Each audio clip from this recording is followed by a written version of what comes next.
Bonjour à tous et merci de prendre le rendez-vous avec nous ce vendredi 15 septembre 2023. Attachez bien vos ceintures pour amorcer ce matin un virage dans nos couvents et dans nos lieux de culte, peu importe la religion. On y va à la découverte de certaines réalités et de bien de pratiques ancestrales. Le profil des invités sur le plateau ce vendredi en dit long sur notre destination. L'un est consultant prêtre du Fa et des rites d'Afrique. Le second est entre autres exorciste, avocat international en pratique ancestrale originelle endogène kamite. Et le troisième, il feuillette le Coran. Il est imam central de la mosquée de Maria Gleta. Nous sommes là dans la commune d'Abomey-Calavi. C'est bien entendu avec ce beau monde que nous ferons le débat sur le plateau et avec vous au téléphone. Restez donc avec nous. En clair, on s'intéresse aux pratiques occultes dans le couple qui reste la marque déposée des Africains et des Béninois. C'est sans doute l'une des réalités qui ne fait pas moins de bruit que les autres dans nos communautés. Face à des situations données et à l'évolution des événements dans le couple, il n'est pas rare de recourir au service d'un marabout, d'un charlatan, d'un dignitaire religieux ou encore d'un détenteur des secrets ancestraux pour domestiquer ou apprivoiser son conjoint. Dans certains cas, le but visé n'est pas mauvais, mais dans d'autres, l'intention de détruire et de nuire est bien perceptible. Les témoignages sur les bienfaits, le bénéfice et même les capacités de nuisance de ces gens de pratiques dans les foyers sont multiples. Et donc, dans notre exercice de ce vendredi matin sur le plateau de Iriteria, on essaie d'apprécier la portée des pratiques occultes dans les foyers. Est-ce une nécessité ou tout simplement une banalité, pour ne pas dire une futilité? Eh bien, on fera le débat ensemble dans un instant. Iriteria, c'est ici et maintenant. Bienvenue. Bonjour à tous.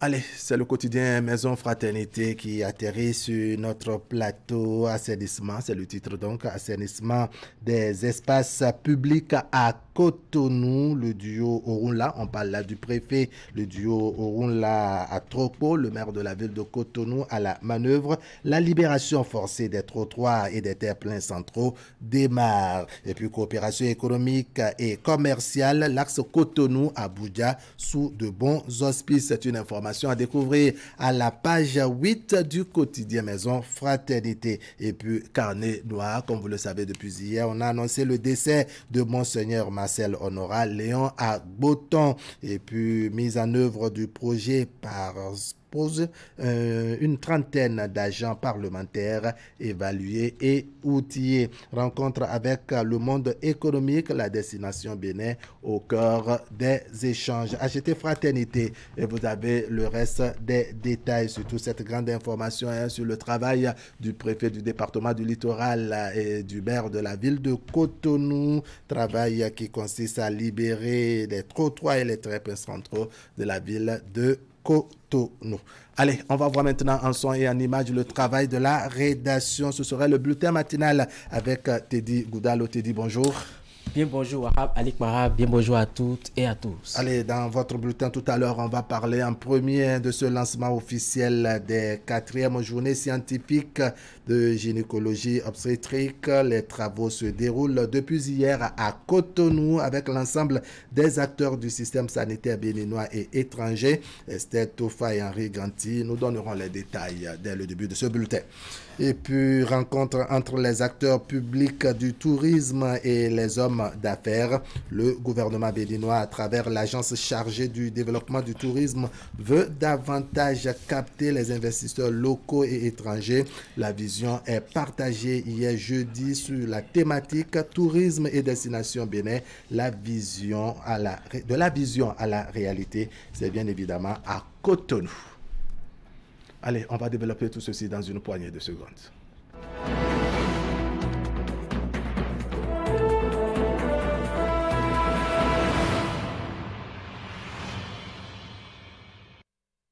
Mesdames et Messieurs, à nouveau bonjour.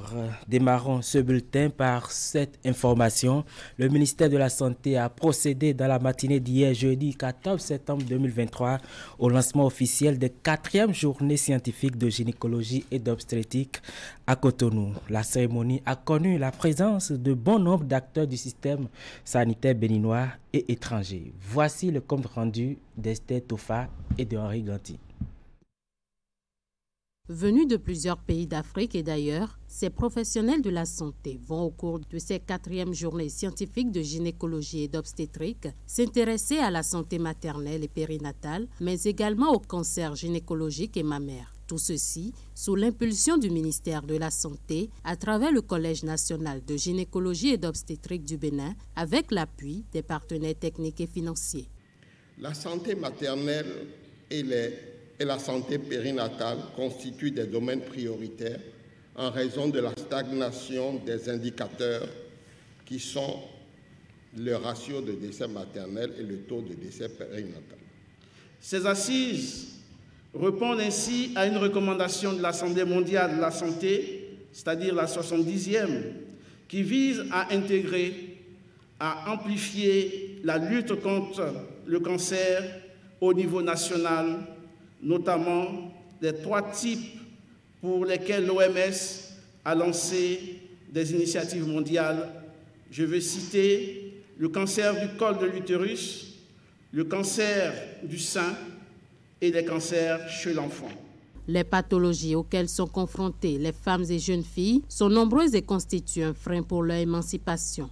À cet effet, les travaux de ces 4e journées scientifiques vont permettre aux acteurs d'échanger sur ces différentes pathologies qui constituent les principales causes de la mortalité maternelle et périnatale. En fait, il n'y a pas d'autonomisation de la femme sans l'accentuation sur les problèmes de santé en leur trouvant des solutions. Il n'y a pas d'autonomisation de la femme sans une planification familiale.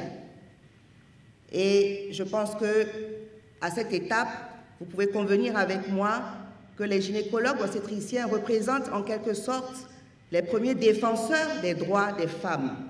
Dans un domaine aussi dynamique que celui des sciences médicales, où les connaissances sont sans cesse en évolution, leur mise à jour régulière est une nécessité. Cette journée constitue donc une occasion de faire un état des lieux des connaissances et des mises à jour sur les thématiques retenues et d'établir des recommandations adaptées à nos réalités afin d'améliorer la pratique clinique. C'est à mon sens la condition indispensable pour offrir à nos patientes une prise en charge conforme à l'état de connaissance médicale dans nos conditions d'exercice au moment de la demande des soins.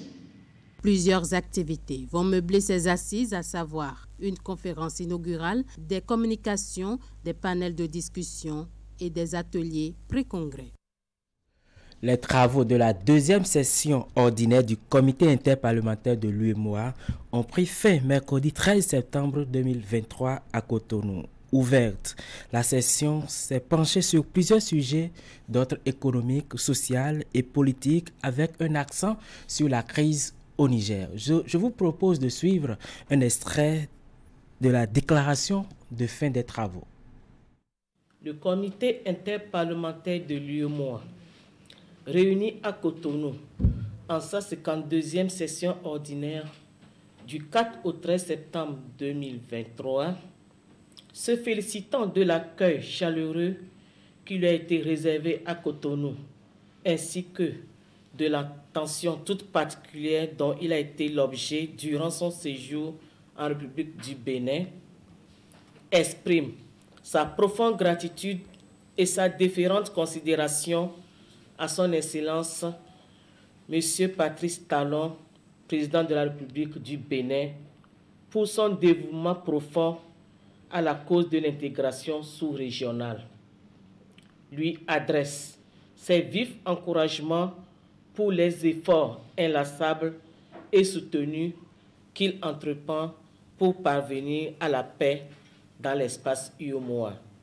Le comité interparlementaire de l'UEMOA, réuni à Cotonou en sa 52e session ordinaire du 4 au 13 septembre 2023, se félicitant de l'accueil chaleureux qui lui a été réservé à Cotonou, ainsi que de l'attention toute particulière dont il a été l'objet durant son séjour en République du Bénin.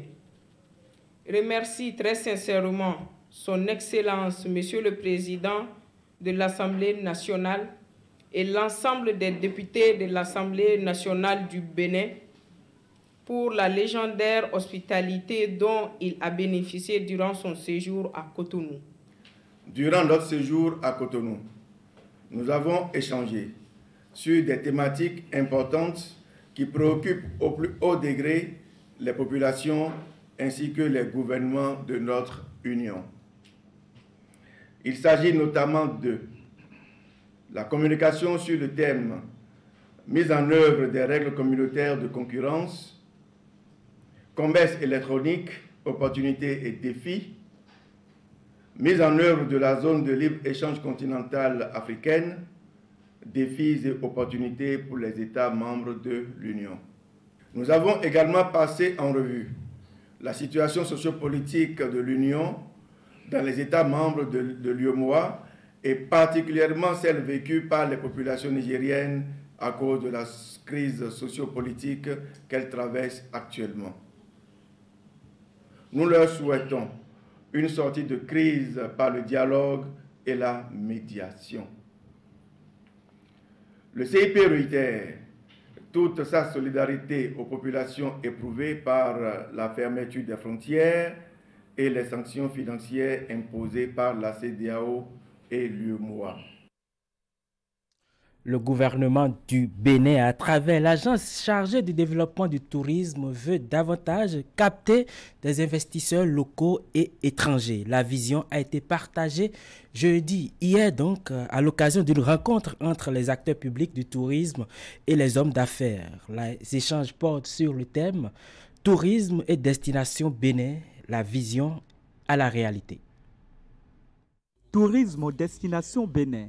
De la vision à la réalité, c'est autour de ce thème que tournent les discussions de cette rencontre entre les acteurs publics du tourisme et ceux du monde économique.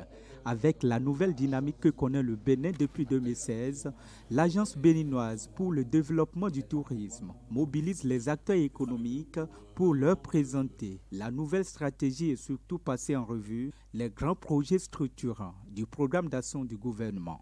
De 2016 à ce jour, les principaux leviers sont activés, notamment la diversification des offres culturelles et touristiques, le renforcement du parc hôtelier, l'amélioration progressive de l'environnement des affaires pour l'investissement privé touristique, le développement du pôle formation technique et professionnelle, le déploiement de nouveaux dispositifs de production et de diffusion de contenus attractifs sur le Bénin, la restructuration et la densification de l'agenda événementiel, la montée en puissance des services d'accompagnement pour le secteur, notamment le numérique, la santé, la sécurité, et j'en passe.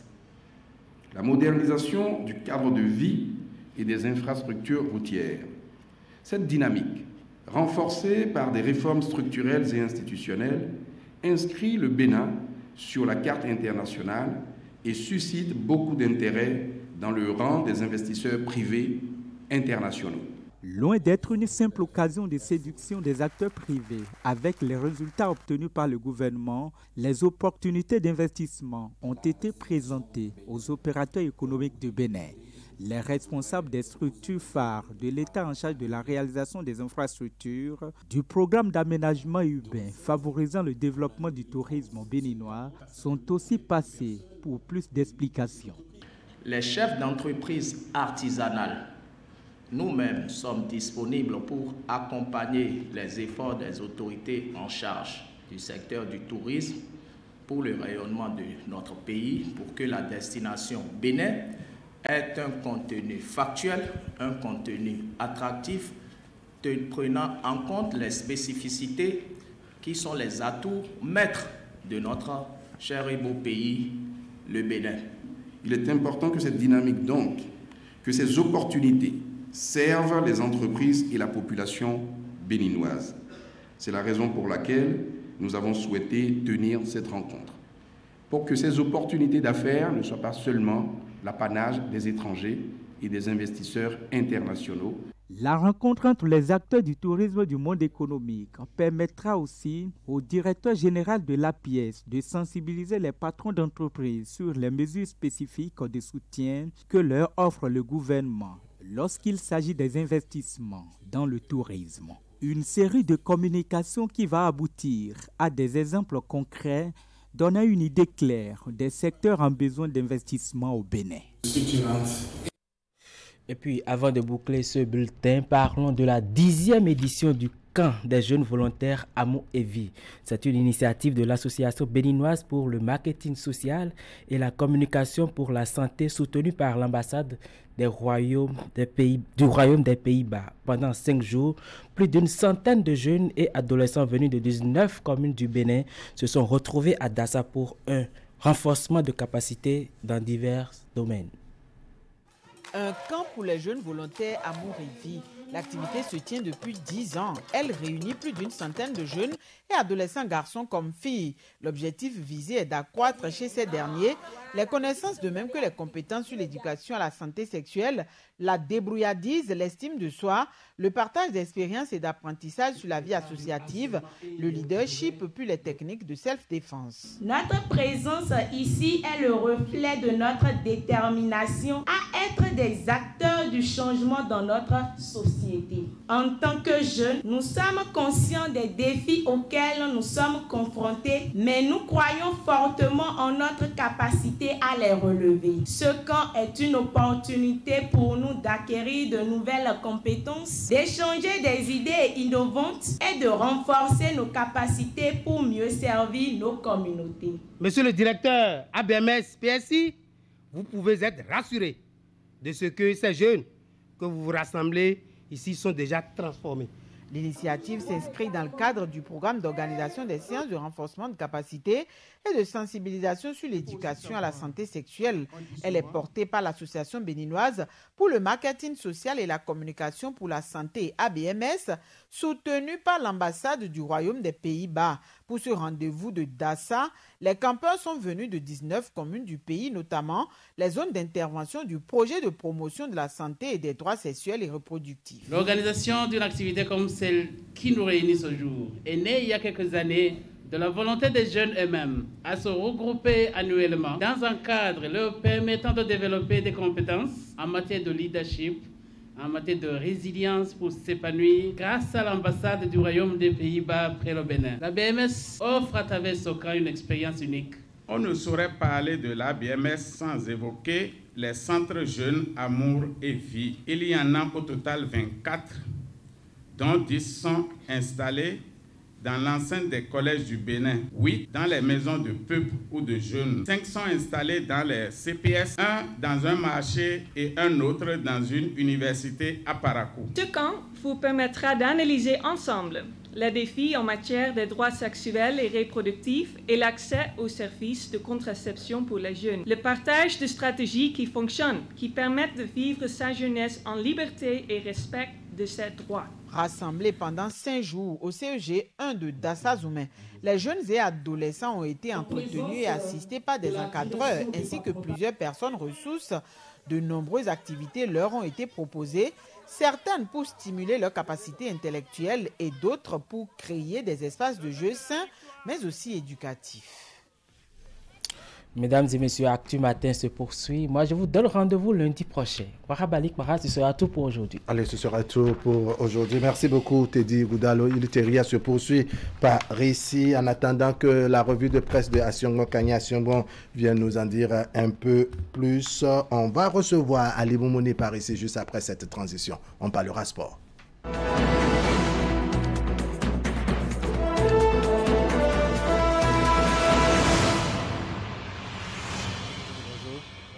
Allez, il y a eu une petite pause mercredi dernier. Nous parlons ce matin des mondiaux de pétanque. Mercredi dernier, il y a eu une petite pause. On a repris donc hier jeudi avec d'importantes réalités sur le terrain. Oui, Wahab, il s'agit bien sûr de nouvelles épreuves qui ont démarré depuis hier, la triplette et puis le tir de précision dans le carré d'honneur. La Thaïlande, la France, le Bénin et l'Espagne sont les nations qui ont planché pour les qualifications. Le Thaïlandais Ratchathar Kamdi, qui est passé en premier, a réuni 46 points. Le champion du monde en titre, le Français, a eu 40 points à son tour. Pour le tir béninois que nous vous proposons ce matin sur les images, on n'y attendait pas, mais Marcel Biot, que vous voyez bien sûr, a manqué son tout premier tir de précision à 6 mètres, et vous le voyez, voilà, là c'est le tir réussir. Oui. Voilà, pour le second. Oui. Après, donc, nous avons manqué le premier tir. Marcel Biot qui réussit donc le second tir à 7 mètres pour ce premier atelier. Il faut reconnaître qu'à ce niveau, il faut tirer juste uniquement la boule. Marcel Biot a réussi ça. Mais au deuxième, il faut tirer la boule sans toucher le but que vous avez vu. Marcel a réussi à prendre le point. Et au niveau du troisième atelier, c'est bien sûr la sautée. Marcel a réussi quand même à tirer quelques boulets à un moment donné. Il a également manqué cette tir au quatrième atelier. La boule au sauté, bien entendu. Là aussi, c'était un peu difficile pour le tireur béninois. Mais au tir au but, là, on a seulement le cochonnet au niveau de ce cadran. Marcel a réussi sur 20 points à prendre donc 10, en réussissant d'ailleurs le premier et le dernier tir pour un total donc de 45 points qui lui permet de valider son billet pour les quarts de finale. Il y a eu ensuite les repêchages qui ont permis donc de récupérer, je dirais tout simplement, 4 autres tireurs, dont Dylan Rocher, et de passer au tour suivant. Les quarts de finale auront lieu aujourd'hui. On va faire le point avec ce tableau récapitulatif des quarts de finale. Pour les quarts de finale, il y aura donc le Congolais Evra Maboudou qui affrontera Abdel Jalil de l'Algérie.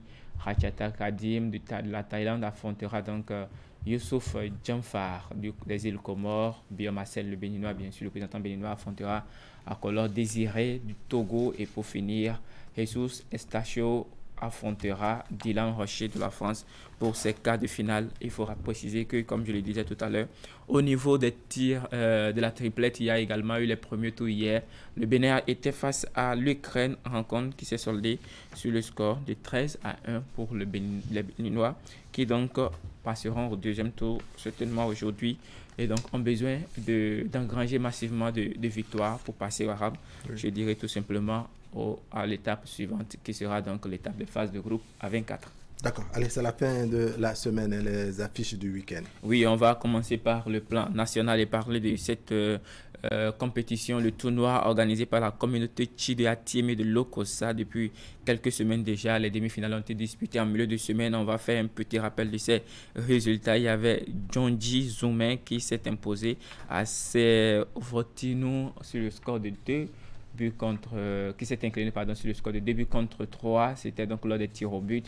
Il y a eu également la victoire au tir au but de Adamé 3-1 face à Chikome de Lokossa pour la finale qui va donc démarrer, qui aura lieu demain. Voici donc les affiches.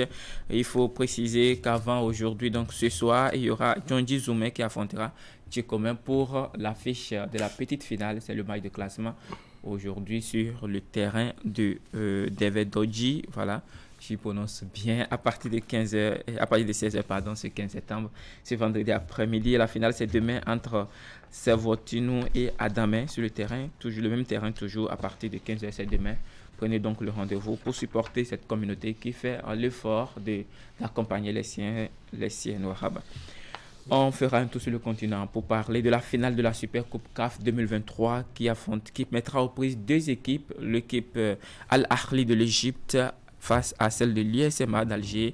Il faut préciser qu'Al-Ahli a remporté la Ligue des Champions et puis l'équipe d'Algérie a remporté donc la Coupe de la Confédération. Les deux formations vont s'affronter pour la Super Coupe qui aura lieu bien sûr du côté de l'Arabie Saoudite. Pour ce qui est des différentes compétitions sur le vieux continent, on va faire un tour d'horizon concernant quelques disciplines seulement. On commence par la Ligue 1 française, la 5e journée qui va démarrer ce soir.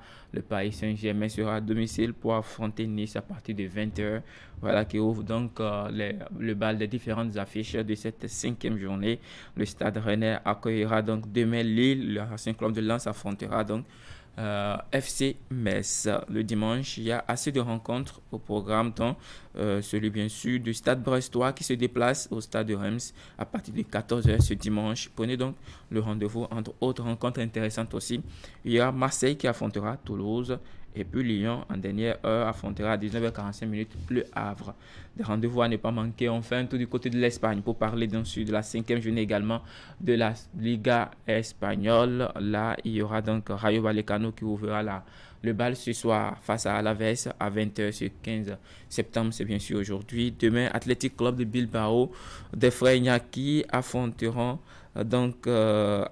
bien sûr Cadiz. Valence accueillera Atlético Madrid. Rencontre intéressante aussi à suivre. Le FC Barcelone sera à domicile face au Real Betis. Là aussi, ça s'annonce très intéressant. Dimanche, Real Madrid sera à domicile pour accueillir donc la Real Sociedad. Séville jouera contre Las Palmas et la dernière rencontre sera le lundi prochain entre Grenade et Girone. En Angleterre, ça doit commencer donc ce samedi pour la 5e journée. Wolverhampton accueillera Liverpool à domicile à partir de 12h30. Aston Villa affrontera Crystal Palace. Fulham jouera contre Luton. Manchester United affrontera le nouveau club d'Ansu Fati, Brighton, qui sera en déplacement. Brighton qui est en pleine forme, s'il faut le préciser comme ça, après juste une seule défaite et concédé cette saison.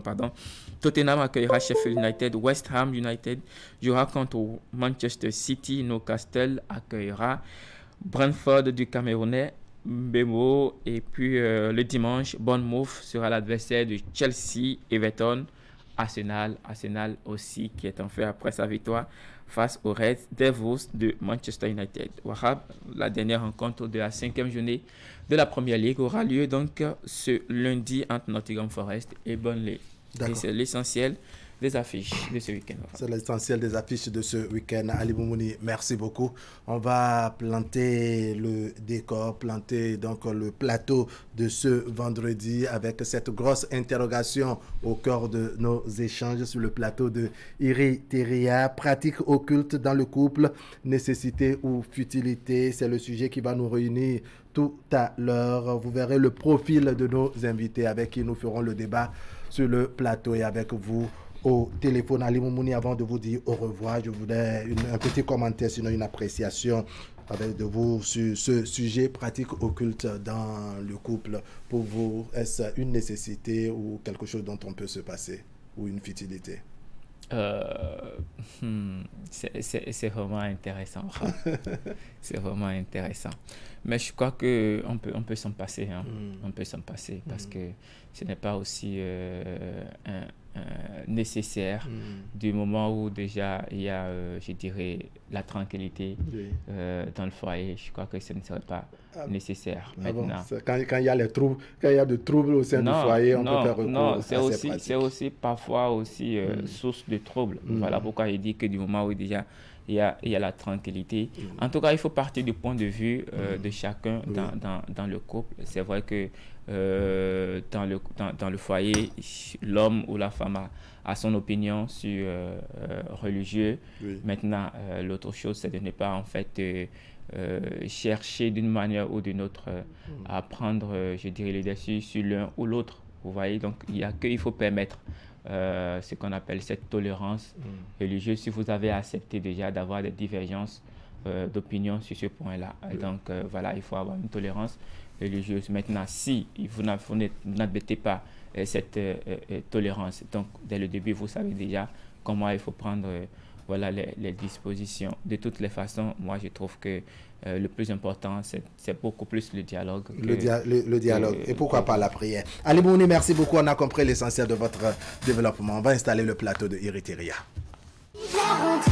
Parents d'élèves et étudiants, avez-vous marre de payer trop cher les fournitures scolaires de vos enfants? Cette rentrée, choisissez les boutiques Le Vrai Bonheur. Dans les boutiques Le Vrai Bonheur, vous trouverez tout pour cette rentrée, depuis la maternelle jusqu'à l'université, le tout à des prix incroyablement bas. Nous mettons aussi à votre disposition des sacs de marque Aokin de qualité et les livres au programme. Téléphone 97 87 40 32 97 72 78 27. Avec Le Vrai Bonheur, cette rentrée aura lieu dans la joie. Vive la rentrée!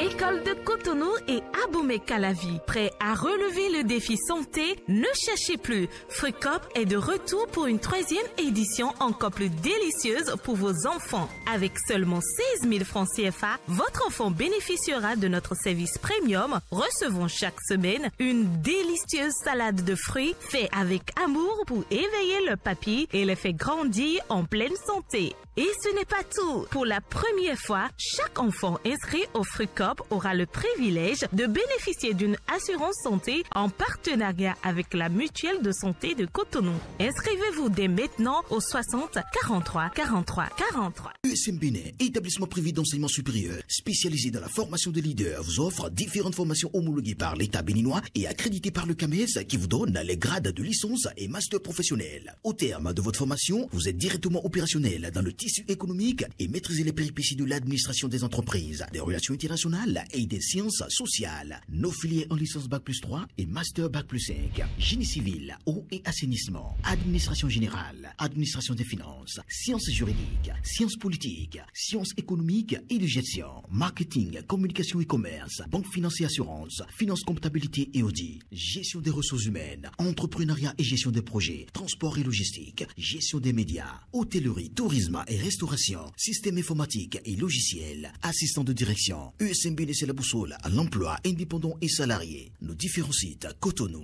Calavi, Akpapa, Porto Novo, Lokosa, Boïcon, Parakou, Djougou. Contact plus 229 97 30 84 84. Sembena, le chemin vers l'emploi.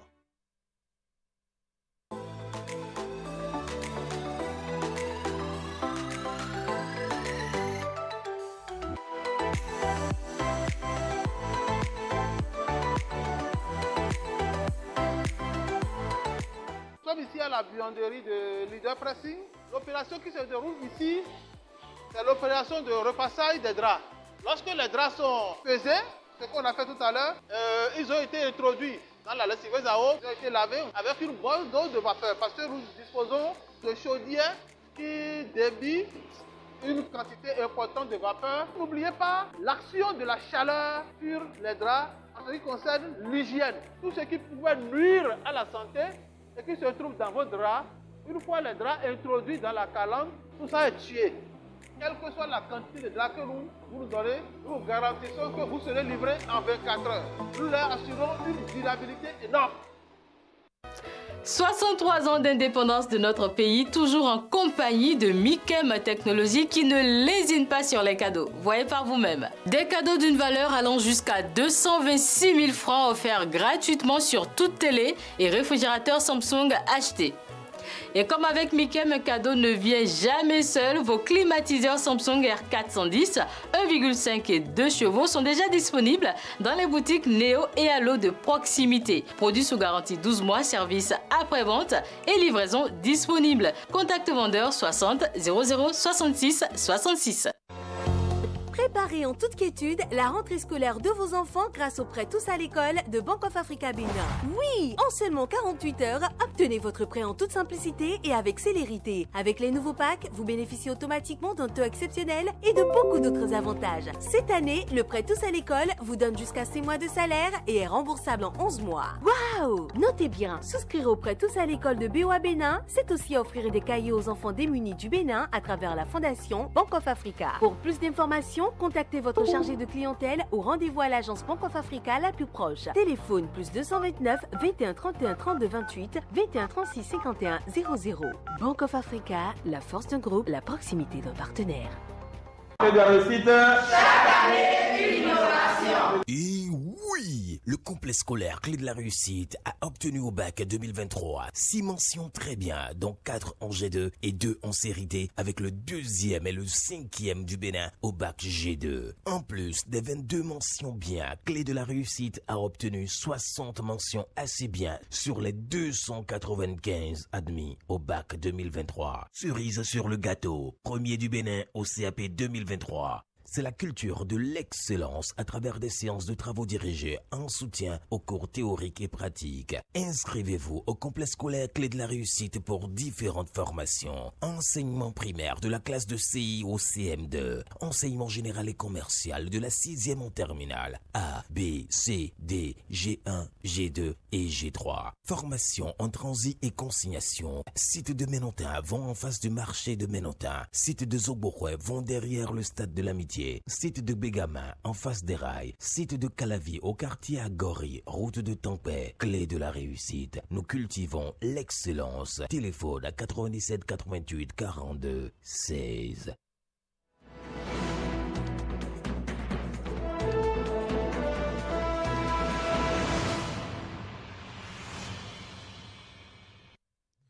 Voilà, voici venu l'heure de nos échanges à plateau sur Iriteria. D'entrée déjà, je vous invitais à bien attacher vos ceintures pour amorcer ce matin un virage dans nos couvents et dans nos lieux de culte, peu importe la religion. On y va à la découverte de bien de réalités. En clair, on s'intéresse aux pratiques occultes dans le couple qui reste une marque déposée des Africains et des Béninois. C'est sans doute l'une des réalités qui ne fait pas moins de bruit que les autres dans nos communautés. Face à des situations données et à l'évolution des événements dans le foyer, il n'est pas rare de recourir au service d'un marabout, d'un charlatan, d'un dignitaire religieux ou encore d'un détenteur des secrets ancestraux pour domestiquer ou apprivoiser son conjoint. Dans certains cas, le but visé n'est pas mauvais, mais dans d'autres, l'intention de détruire et de nuire est bien perceptible. Le témoignage sur les bienfaits, le bénéfice et même les capacités de nuisance de ces genres de pratiques dans les foyers sont multiples. Et donc, dans notre exercice de ce vendredi, on essaie d'apprécier chacun à sa manière les réalités, sinon la portée des pratiques occultes dans le foyer. Est-ce une nécessité ou tout simplement une banalité, pour ne pas dire une futilité? Eh bien, je vais vous présenter les membres de l'équipage. Par ici, à ma droite, Taïrou Radji Moutala, il dit Traoré Djiwa, il est imam de la mosquée centrale de Maria Gleta. Imam, bonjour. Bonjour. Allez, bienvenue sur le plateau de Iriteria. Et puis, Sindete Kokou Robert, Hunon Akofa, il est consultant, prêtre du Fa et des rites d'Afrique. Par ricochet, il est également président de l'ONG Akofa. Akofa, bonjour. Bonjour, monsieur le journaliste. Allez, bienvenue sur le plateau de Iriteria. De l'autre côté, Kokou Fiak Zoum, Prince Zedeka Kanhohonou, n'est-ce pas? Il est avocat international en pratiques ancestrales originelles endogènes Kamit. Il est également le président de l'ONG Kanhohonou. Prince Zedeka. Bonjour. Bonjour, comment allez-vous? Très bien, merci. Merci. Bienvenue sur le plateau de Iriteria. Nagui Balagré. Bonjour, bonjour, chers compagnons de tous les vendredis. Bienvenue également sur le plateau de Iriteria. Je m'en vais faire la toute première question à Hunon Akofa. Les pratiques occultes dans le foyer. Est-ce une nécessité? Je vous prends comme ça frontalement. Est-ce une nécessité ou une futilité? Merci, monsieur le journaliste. Vous m'avez vraiment pris au piège, puisque c'est pour la première fois. Je remercie Canal 3 pour avoir tenu dans le temps, parce que ce n'était pas facile. Nous sommes au Bénin et nous savons de quoi nous parlons. Et je remercie les téléspectateurs, je remercie nos amis. Vous m'avez posé la question de savoir les pratiques occultes dans le couple. Est-ce une nécessité ou une futilité? D'entrée de jeu, il faut remarquer que les pratiques ancestrales, communément appelées les pratiques occultes, normalement leur première intention, ce n'était pas de nuire. Si le couple va bien et qu'il fait recours aux pratiques ancestrales, aux pratiques occultes, pour survivre, pour gérer le couple en tant que tel, ce n'est pas pour nuire. Si une femme, si le conjoint, si la conjointe va vers un tradipraticien pour recourir à ses services, pour sauvegarder son couple, en réalité, en lui-même, ce n'est pas mauvais. Mais lorsque le couple va mal, lorsque tout va mal dans le couple, et que chacun cherche son intérêt, chacun veut forcément sauvegarder son intérêt, et c'est là que ça devient mal, parce qu'on y va de tout bête. Vous voyez, donc les pratiques occultes, en réalité, chez nous, en Afrique, en particulier au Bénin, nous ne pouvons pas nous en passer, puisque ce sont nos réalités. En résumé, c'est nécessaire, si on ne peut pas se passer. C'est nécessaire, ce qui ne peut ne pas être. Voilà, c'est l'intention de détruire, de nuire, surtout pour les praticiens d'aujourd'hui qui ont une mauvaise intention de détruire. Soit ils ne connaissent pas bien leur métier, soit ils sont là pour détruire. C'est là que les pratiques occultes sont mauvaises. D'accord. Alors, je vous fais presque la même question. Est-ce qu'on peut se passer des pratiques occultes, surtout dans un foyer? Oui, merci beaucoup. Moi, je vais, si vous permettez, saluer tous les téléspectateurs qui nous regardent actuellement. Et leur dire que nous sommes en Afrique, et en Afrique, nous avons des forces ancestrales. On ne peut pas s'en passer. Et si on parle d'occultisme, c'est un peu dans le sens péjoratif. Moi, je vais parler plutôt de pratiques ancestrales endogènes. C'est ça. Oui, nous sommes des cultes endogènes, qu'on le veuille ou non, quelle que soit la religion. D'accord. Donc, on ne peut pas s'en passer. Et c'est le soubassement même du couple. Le soubassement du couple. Parce que nous sommes d'une famille.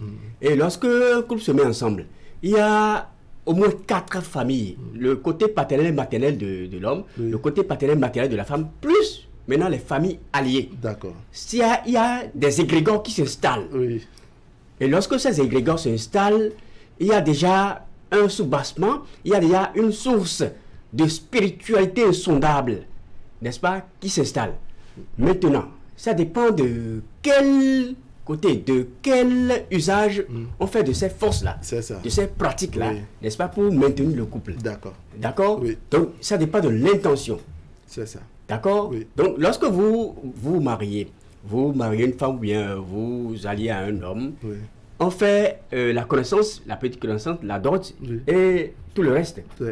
Ce sont les cérémonies, n'est-ce pas, hautement spirituelles, pour, n'est-ce pas, raccorder les deux familles, les familles ensemble. Donc, du coup, il y a un lien qui se crée. Un lien spirituel, hautement spirituel qui se crée. Et non, occulte. C'est ça. C'est spirituel. C'est spirituel, c'est pas forcément occulte. Parce que vous trouvez que ça paraît péjoratif quand on utilise l'expression occulte. Occulte, quand on parle d'occultisme, oui, occulte, c'est ce qui est caché, en fait. Ce qui est caché, ce qui est occulte, c'est ce qui est caché. Que le profane ne peut voir. Mais si on rentre d'un autre côté, beaucoup croient que c'est maléfique, c'est malfaisant. D'accord. Allez, à ma droite, on a quelqu'un qui feuillette le Coran, Imam Traoré Djiwa. Imam, dites-nous les pratiques occultes dans la religion musulmane, comment c'est apprécié? Merci beaucoup, monsieur le journaliste, et merci les amis. Et j'apprécie l'initiative. Pourquoi? Parce que c'est avec ça que nous aurons la paix. S'il y a la paix dans le couple, il y aura la paix dans le pays. C'est ça. Chez nous, en islam, ce n'est pas nécessaire. Pourquoi ce n'est pas nécessaire? Parce que nous pratiquons le Coran.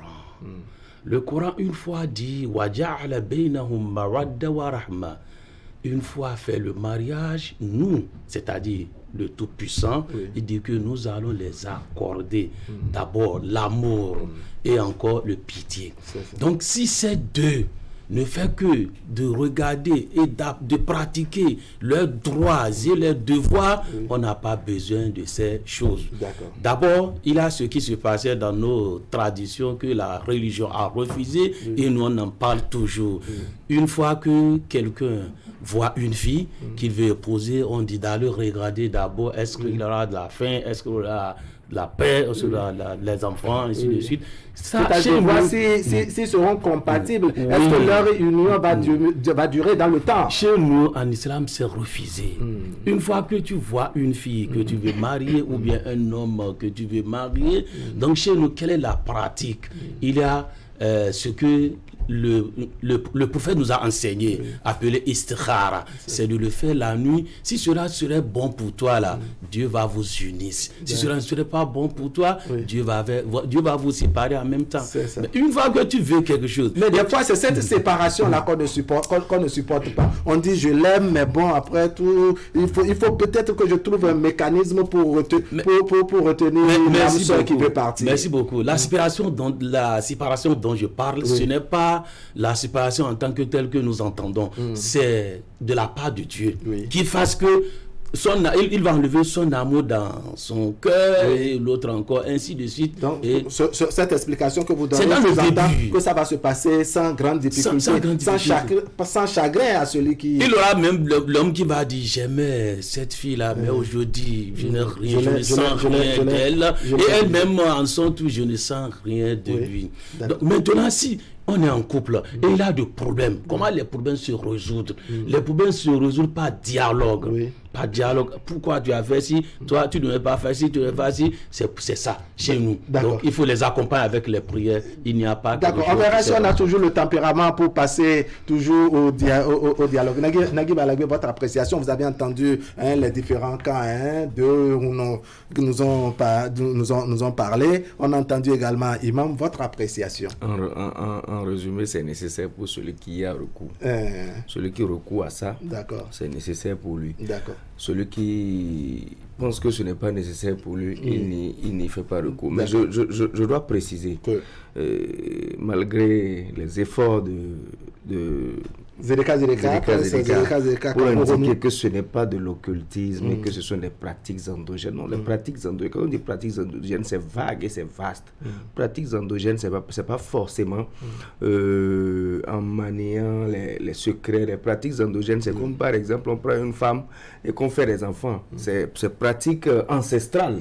Les pratiques ancestrales, ce n'est pas forcément du côté de ce qu'on peut appeler la magie ou du gris-gris.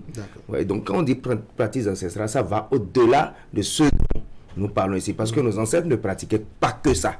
Donc il s'agit effectivement d'occultisme, puisqu'il l'a dit lui-même, ce qui est occulte, c'est ce qui est caché aux initiés. Et quand on prend de telles initiatives, on le fait en cachette, parce que ce dont on est en train de débattre ici, c'est pas quand le couple s'entend pour dire, bon, on va remettre le sort de notre foyer, par exemple, à telle divinité ou à Dieu, selon les croyances de chacun. Donc c'est quand une personne, par exemple, l'homme ou la femme, fait une démarche pour peut-être à l'insu de l'autre, et c'est caché. C'est caché, on le fait en cachette. C'est-à-dire quoi? Ramener celui qui s'en va, retenir celui qui ne veut pas rester, et faire aimer celui qui n'aime pas, amener quelqu'un qui ne veut pas se décider au mariage à se décider. Et quand on prend ce genre d'initiative, on le prend en cachette. Donc c'est effectivement occulte. Et quand c'est occulte, c'est négatif, comme il l'a dit, il l'a précisé également. Quand on dit quand c'est occulte, c'est négatif. Et quand c'est négatif, je ne pense pas que ça soit nécessaire. Ça peut être utile. Mais comme je le dis, c'est chacun. Là, vous jouez sur les mots. Est-ce que c'est nécessaire? Est-ce que c'est utile? C'est chacun qui voit. D'accord, allez, je vais donner la parole à Prince Zedeka. Oui, il y a une nuance en fait. Moi, je vais dire, les pratiques ancestrales dans le couple sont nécessaires. Parce qu'avant de vous allier à une femme ou à un homme, il faut consulter. Nos ancêtres ont l'habitude de consulter. Il faut consulter l'oracle, faire la visualisation, méditer, se concentrer pour voir s'il n'y aura pas des goulots d'étranglement. C'est en cela que c'est nécessaire. Dieu est en l'homme. Le dispensateur intrinsèque de l'énergie universelle est en l'homme. Et nos ancêtres l'ont compris, l'ont si bien compris. Et ont établi les trucs sans être intellectuels. Et tout est en ordre. Dans la spiritualité, tout est en ordre. Donc, on ne peut pas balayer d'un revers de main nos pratiques. Donc, lorsque le couple, c'est surtout lorsque le couple a des soucis. Vous savez, dans toute règle, il y a des exceptions. Lorsque tout va normalement, on ne fait pas recours à certaines choses. Dieu est toujours là, ça va bien. Dieu, c'est lorsqu'il y a problème qu'on oublie Dieu, qu'on va vers... Encore que on sait comment est-ce que Dieu s'est imposé à nous en Afrique. Donc, bref, on ne peut pas rentrer dans ces détails-là. Donc, parlons du sujet du jour. Vous savez, lorsque vous n'êtes pas confronté à ces problèmes, vous ne voyez pas la nécessité, vous ne voyez pas l'utilité. Lorsque vous êtes persécuté, par exemple, lorsque le foyer est persécuté, l'homme ou la femme est persécuté, vous vous aimez, les gens qui nourrissent des inimitiés contre vous, qui sont contre le couple, ou soit l'homme ou la femme.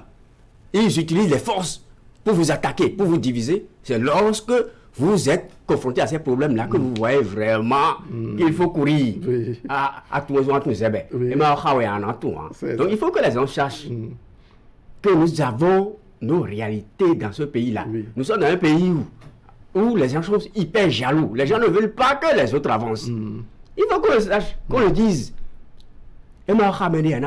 C'est ça. Donc, du coup, lorsque quelqu'un n'est pas confronté, il va dire non, il faut laisser les trucs, il faut laisser l'ordre normal. Dieu nous a donné tout.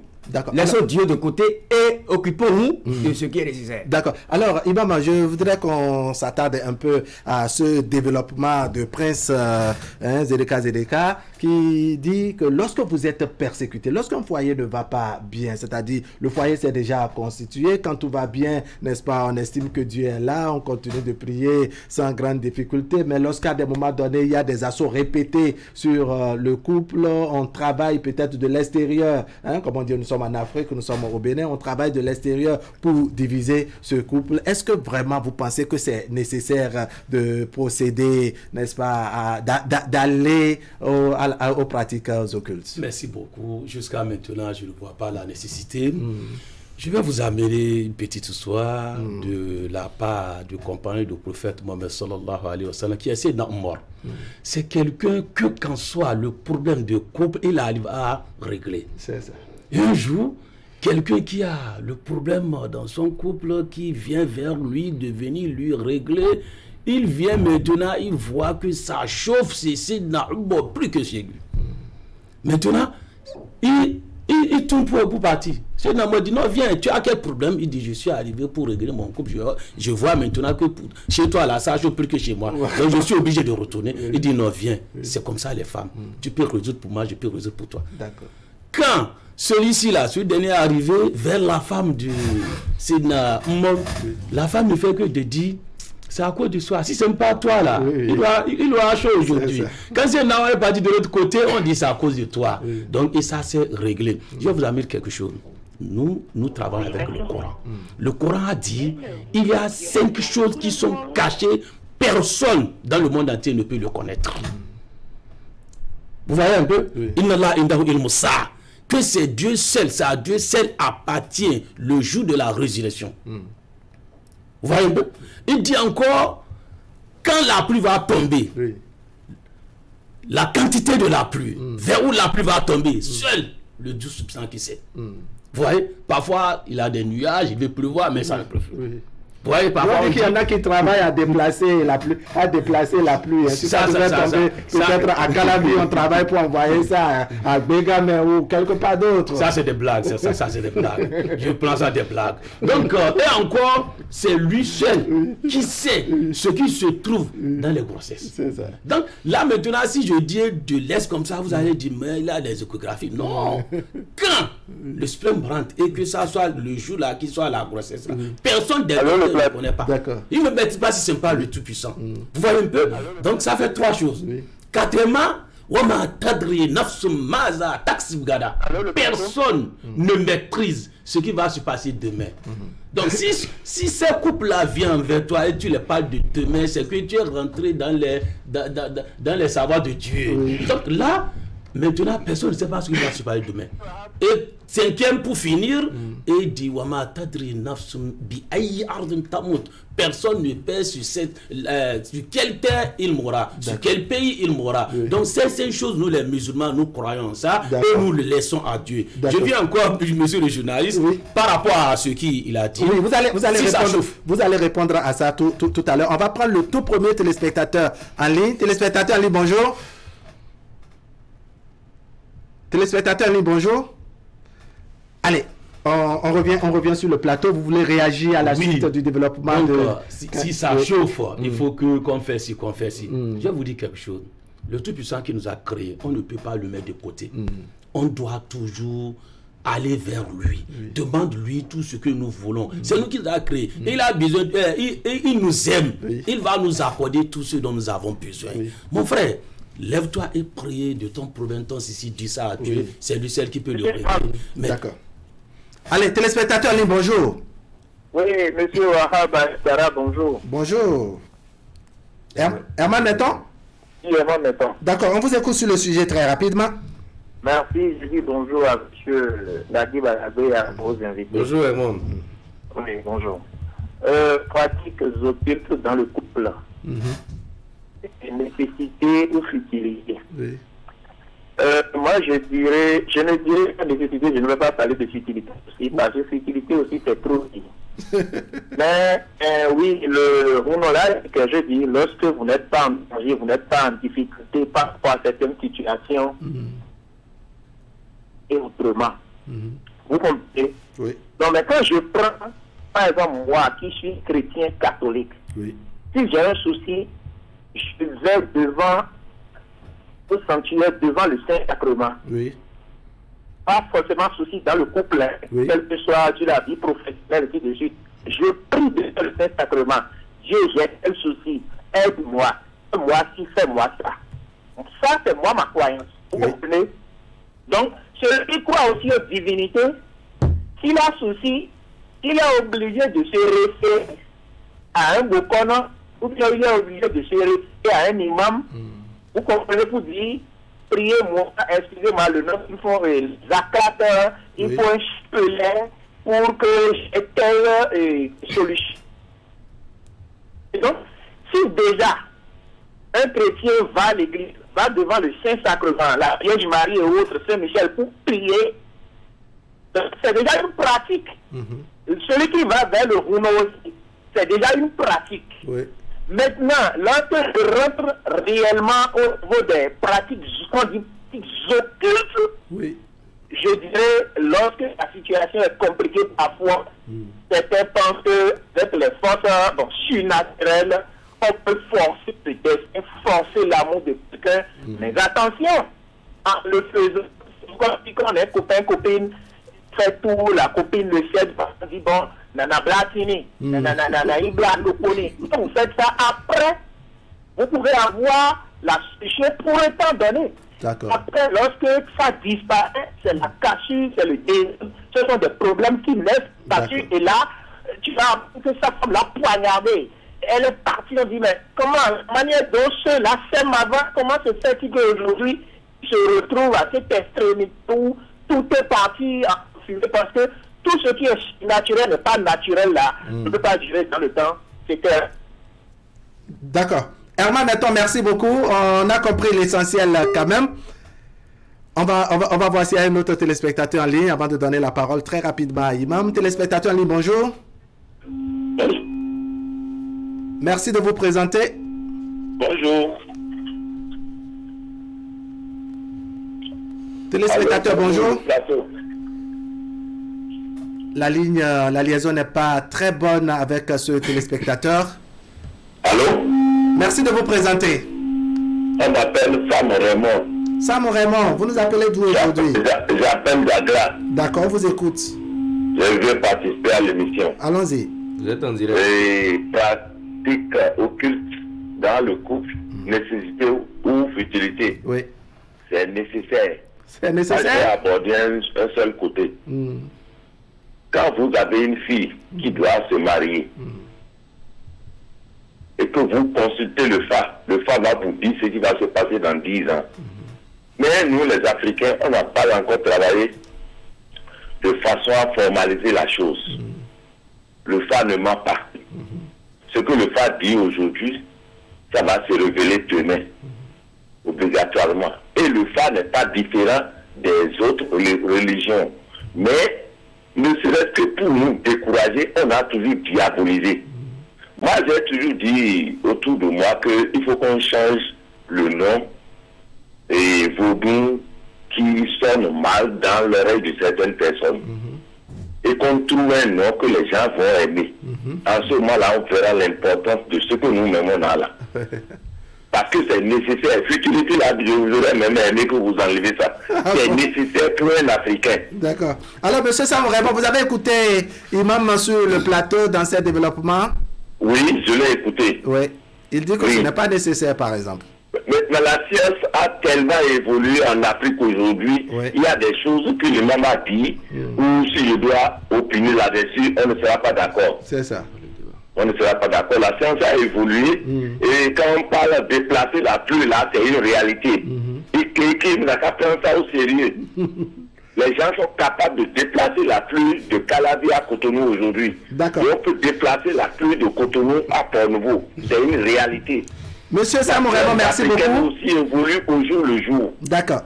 C'est clair. Merci beaucoup. Seulement que le côté que moi je n'aime pas, et on prend la femme, on dit elle doit m'aimer obligatoirement. Il faut savoir que vous allez finir mal. D'accord. Monsieur Raymond, merci beaucoup. Oui. Le dernier intervenant dans cette dans la première vague, et on va revenir sur le plateau. Téléspectateurs en ligne. Allez, on va compter sur la complicité de la régie pour nous permettre de faire le tour de plateau avant d'ouvrir à nouveau la ligne. Imam, on a compris un peu oui, ça reste un peu. Merci beaucoup. En guise de conclusion. En guise de conclusion, ce que je vais dire, si aujourd'hui nous avons des problèmes de couple, aujourd'hui il y a des hommes qui sont devenus femmes à cause de ces endroits qu'ils visitent.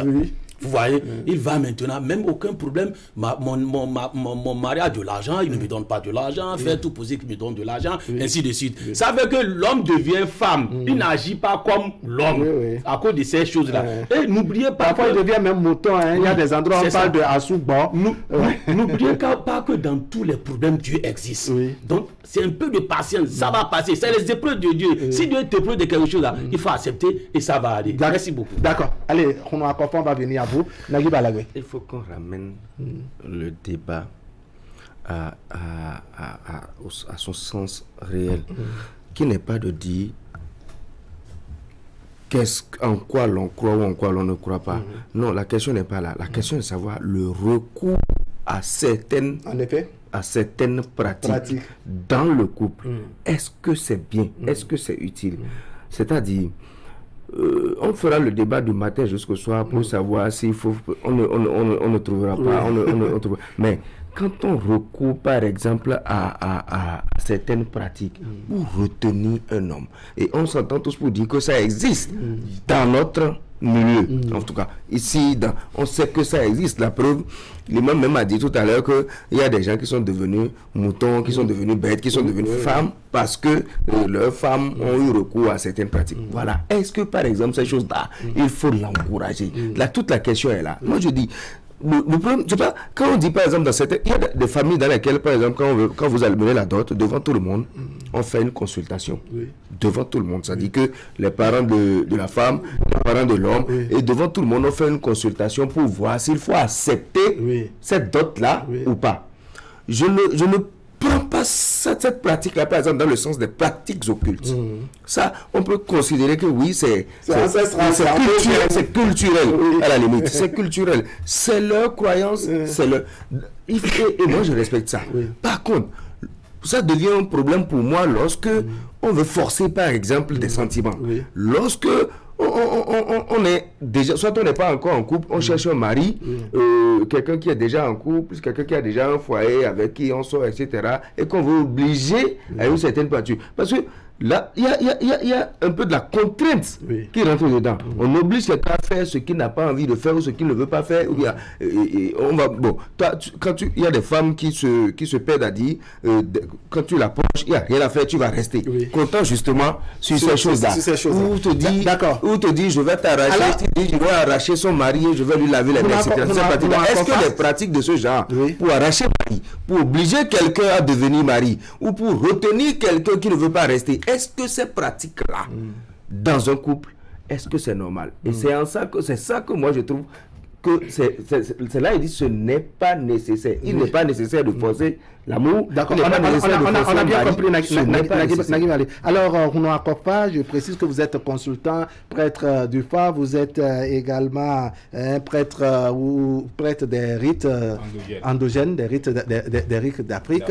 Quand on vient vous voir, un homme, une femme vient vous voir pour sa situation de couple, qui vise par exemple à maintenir le conjoint qui peut-être veut partir, ou bien le conjoint qu'il juge pas trop discipliné au sein du foyer. Quel est le premier conseil que vous lui donnez?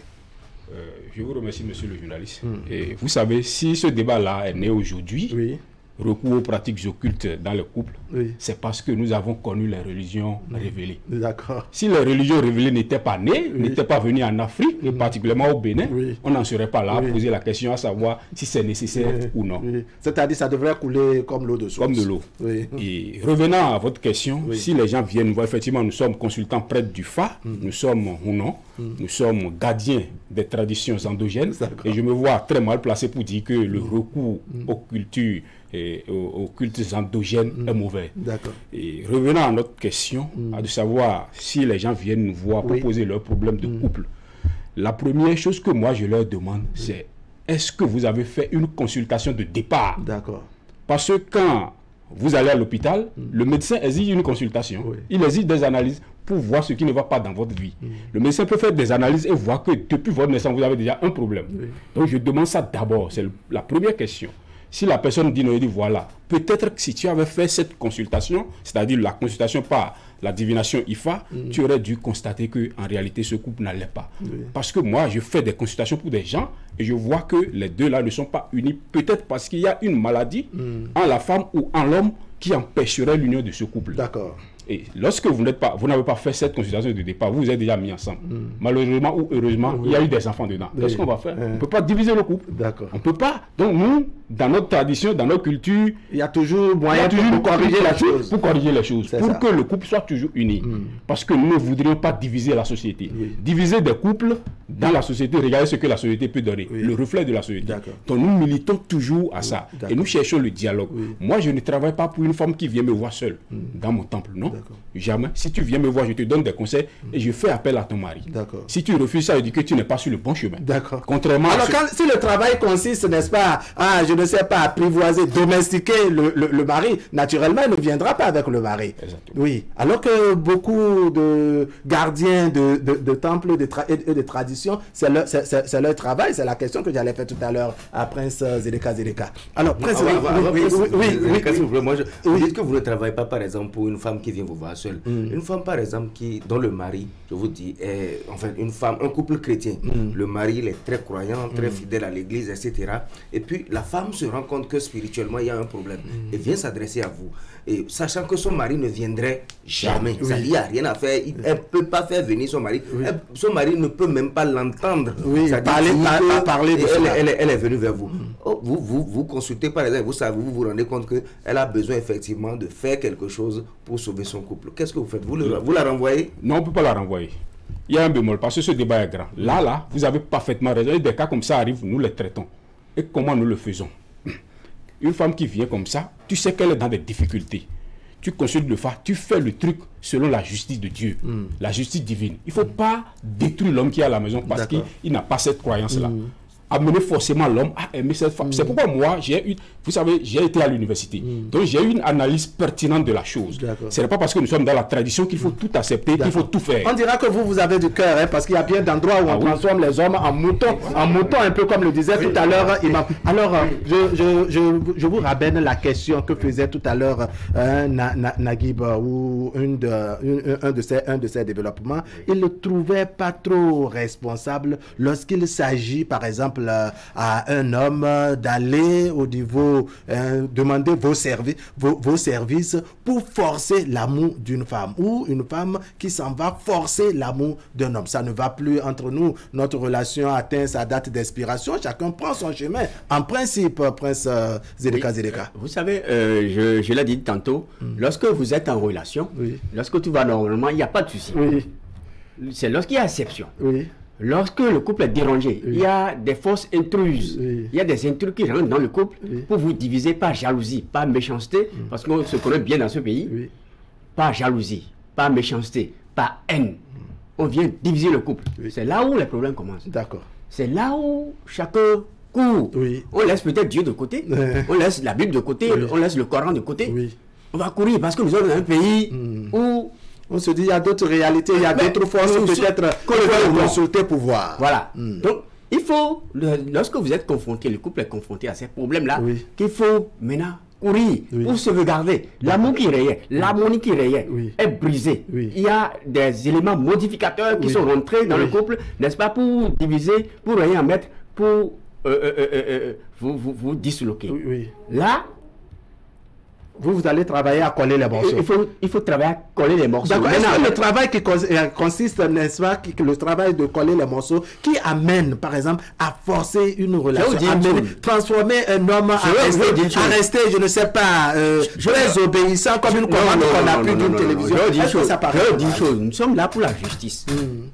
Nous sommes là pour la justice. Un dignitaire, il est digne. Et dans le Conseil national des cultes en du Bénin, c'est ce qu'on s'efforce de faire. Je suis secrétaire général du Conseil national dans la commune d'Abomey-Calavi. Et c'est ce qu'on essaie de faire. Lorsque vous êtes dignitaire, vous êtes là pour la justice. Vous êtes là pour l'équité. D'accord? Lorsque le couple vient, c'est pourquoi il faut méditer. Tout le monde respecte ça. Attendez. Tout le monde respecte, mais c'est la loi. Non, lorsque vous êtes dignitaire du culte, vous êtes sage. C'est pas l'âge. C'est la connaissance la plus illuminée. Comment vous faites pour discipliner les indignitaires qui sont dans votre groupe? Nous sommes en train. On ne va pas rentrer dans ce débat-là. Maintenant, sinon, on ne va pas quitter ici comme dit. Ils sont les plus nombreux. Oui, ils sont les plus nombreux. Mais on est en train de les discipliner. Quand on les invite sur les plateaux, sur les trucs là pour démontrer, ils fuient. Ils préfèrent rester dans l'ombre. Donc nous, on est dignes. C'est pourquoi nous sommes sur le plateau que vous nous avez invité. Et en éclairé, en intellectuel. Et non seulement ça, mais en sage. Vous voyez? Donc, du coup, il faudrait, lorsque quelqu'un vient chez vous, un homme ou une femme qui a des soucis, il faut méditer, il faut se concentrer et faire la consultation, l'écouter en bonne et due forme.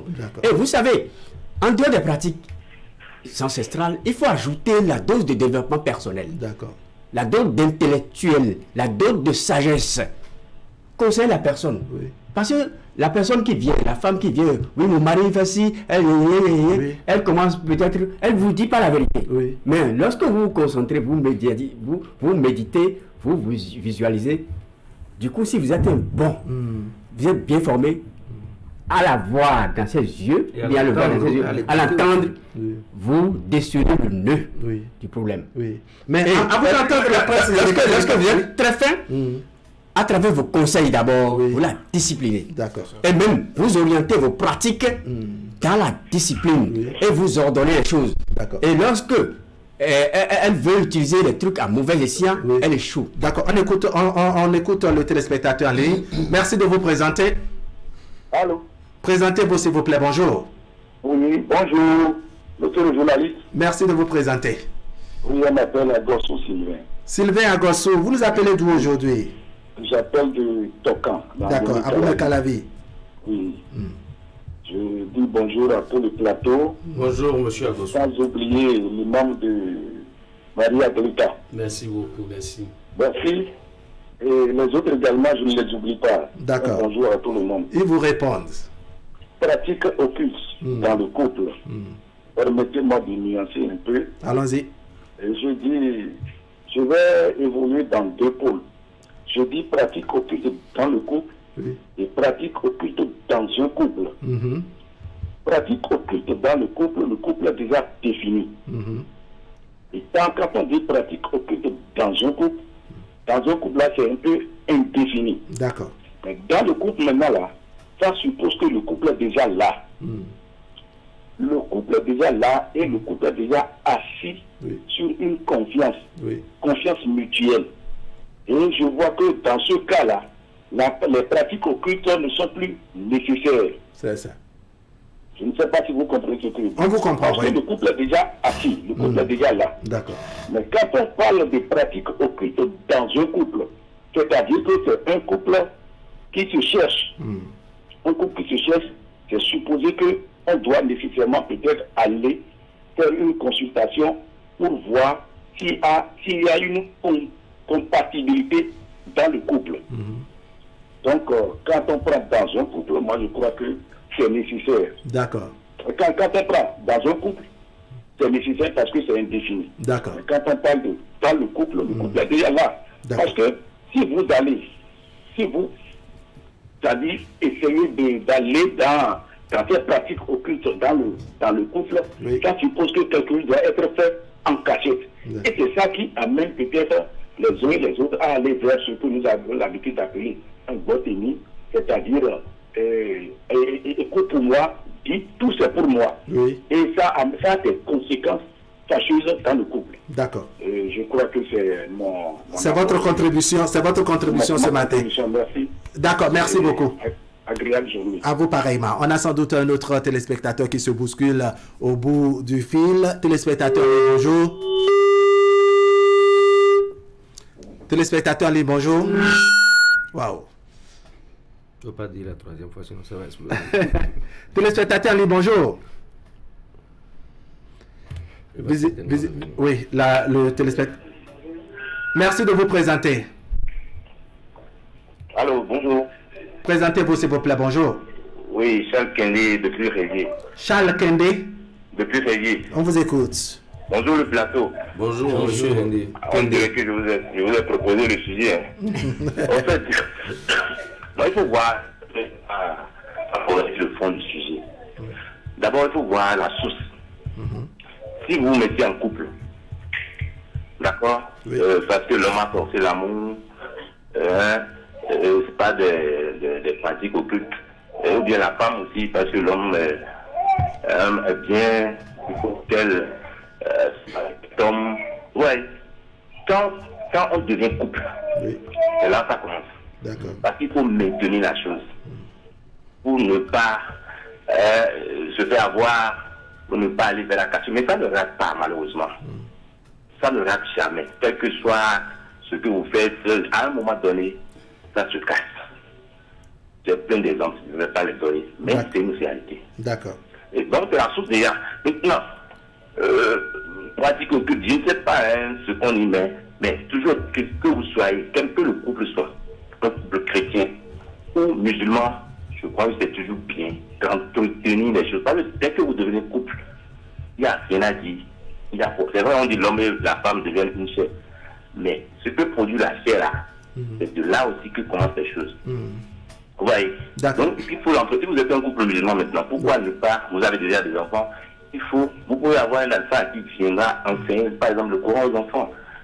Échanger, c'est toujours bien d'avoir un coach à côté. Quand vous êtes un couple, il faut avoir un coach. D'accord.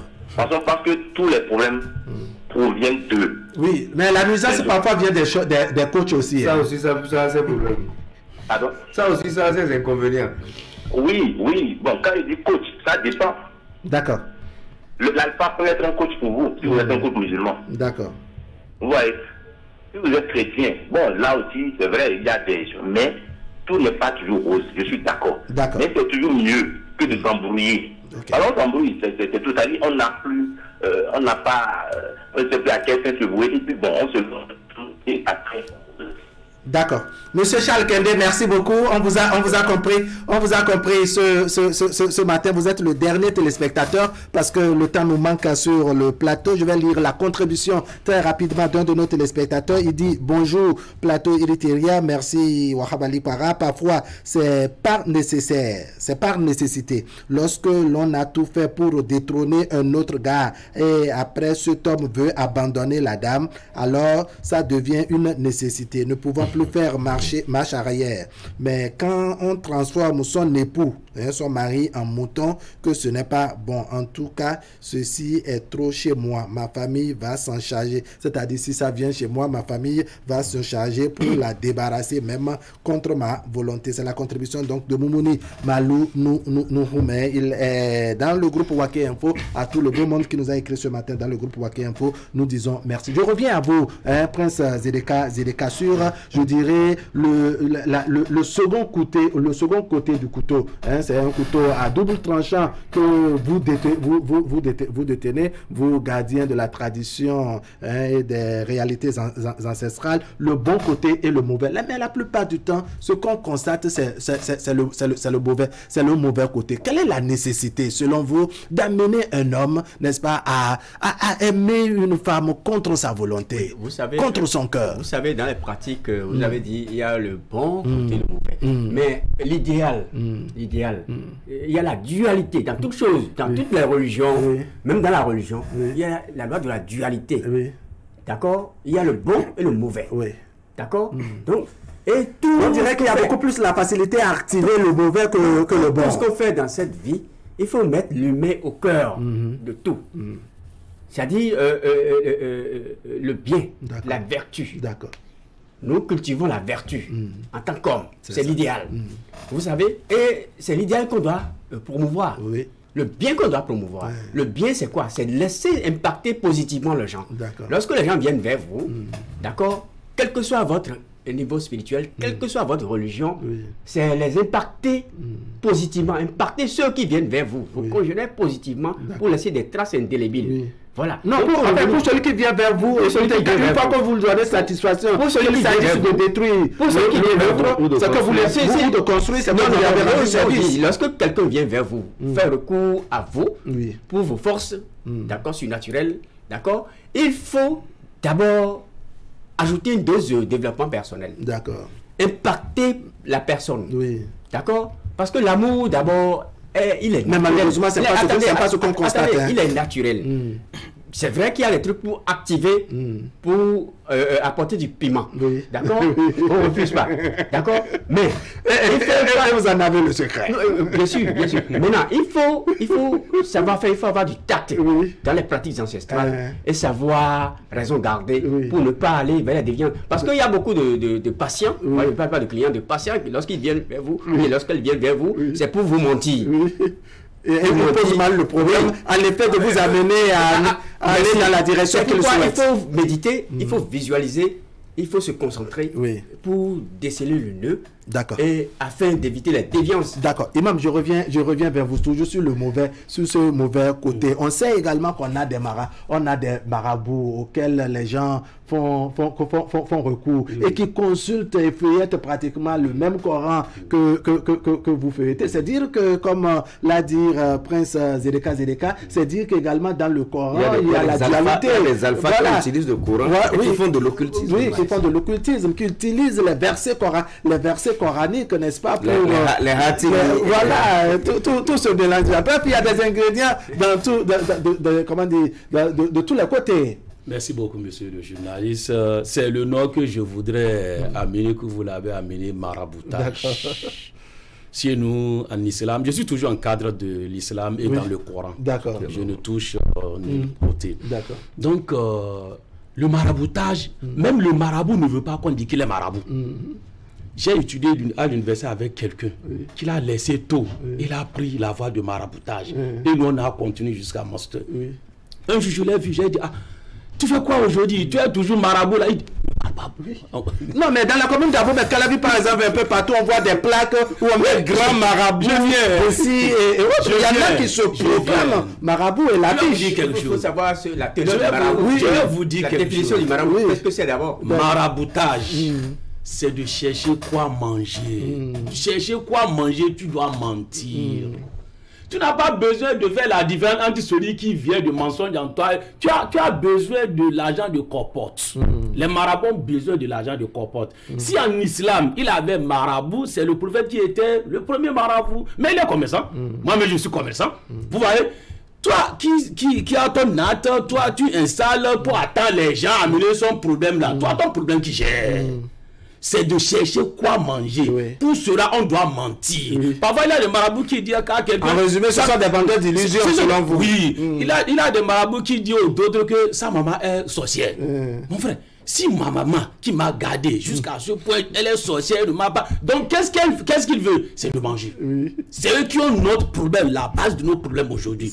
Consulter tout là, ça ne trouve pas en islam. D'accord. La seule consultation qui se trouve en islam, c'est toi-même qui peux le faire en toi. C'est pas personne qui va te faire ça. C'est ça qu'on appelle istikhara. Tu le fais ça en pleine nuit et tu verras, Dieu, si ça va bien, Dieu va t'assister. Donc, en résumé, ceux qui sont des marabouts, ceux qui sont des alphas, qui utilisent le Coran, les versets coraniques et autres, n'est-ce pas? En fait, ce n'est pas autorisé. Ce n'est pas autorisé. Ils le font pour manger. L'islam n'a pas recommandé ça. L'islam n'a pas recommandé ça. Je vais vous dire quelque chose. Lui, sa femme lui a dit, c'est la viande de mouton qui me plaît aujourd'hui. Le gars n'a pas l'argent. Et il avait quelqu'un qui a problème de papier de l'extérieur. Lui, il est arrivé. Quand il est arrivé, il a posé ses problèmes. Lui ne voit que l'argent qu'il va trouver pour chercher du mouton. Mon frère, les sables qu'ils assisent pour mettre les mains dedans, ils ne voient rien.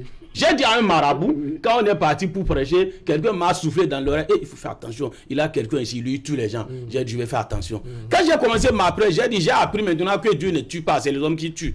Si vraiment il a quelqu'un qui tue là, il n'a qu'à me tuer avant de finir. Mais je sais que ça n'existe pas, j'ai la foi, je n'ai pas peur. Vous voyez un peu? Donc le gars, quand lui, il a dit d'aller chercher mouton, le gars est sorti. Tu sais que les gens qui viennent de l'Europe là, ils ont des chaussures à attacher. Il est en train d'attacher ses chaussures, Marabout ne sait pas. Marabout appelle sa femme. Ah, j'ai dit d'amener ton mouton là. Donc, il ne fait que de chercher quoi manger. Donc, ils sont des menteurs. En résumé, ce sont des vendeurs d'illusions. Oui, je parle des marabouts. D'accord. Nagui Balagui, on va revenir à vous tout à l'heure. Vous permettez qu'on donne la parole à Aruno Akofa. Vous avez développé, on vous a entendu, n'est-ce pas? Mais il y a que la question demeure, puisque ça fait partie de nos réalités, ces gens de pratique. Quand on vient vers vous, vous consultez et autres, mais il y a que lorsque vos services sont consultés, on arrive à forcer les choses. Pourquoi ne pas se contenter et dire que bon, c'est la volonté de Dieu et qu'on essaie de forcer les choses entre l'homme et la femme. À l'effet même des fois de conseiller, de remettre parfois le contraire de ce qui est l'attente de la femme, par exemple. On lui remet une caution magique qui consiste peut-être à maintenir, à renforcer son amour avec l'homme, mais malheureusement, ça devient un poison pour l'homme qui aurait mangé le repas. Je vous remercie, monsieur le journaliste. Et avant d'aborder cette question, je voudrais vous dire que le fa que nous utilisons, le chapelet divinatoire, le Ifa Orumila, sa lecture se fait de la droite vers la gauche, comme l'écriture arabe. J'ai parlé à demi-mot. Et venant à votre préoccupation, et ceux qui me connaissent savent, moi personnellement, je parle de mon cas. Mon nom est Kofa, intellectuel, dignitaire gardien des cultes endogènes. Moi, je ne force pas. Parce que j'ai été à l'école, j'ai été éduqué, je fais la différence entre le bien et le mal. Parce que je sais qu'il y a un Dieu, même si je ne le vois pas. Mais il y a possibilité de forcer. Il y a possibilité. Nous avons la main. D'accord. Dans toute loi, il y a des exceptions. Si vous voulez, tout de suite, on peut agir à distance et vous aurez les effets. Nous avons la main. Mais je le dis toujours, dans tout ce que tu fais sur cette terre, dans cette vie, il faut la justice. Il faut la justice. Je ne dis pas qu'il n'y aura pas des moments où nous allons aider des couples. Parce qu'il faut sauver. Notre première mission, c'est de sauver. Et contrairement à ce que pensent beaucoup de personnes, nous ne sommes pas là pour chercher l'argent. Il y a deux types de praticiens et de marabouts. Il y a des gens qui sont rentrés dans le corps, comme nous le constatons aujourd'hui, pour chercher de l'argent. Ceux qui connaissent à Kofa, comme dans toute corporation, avec ma renommée, et viennent dans ma maison pour voir ta renommée et ce que tu as, ils savent de quoi je parle.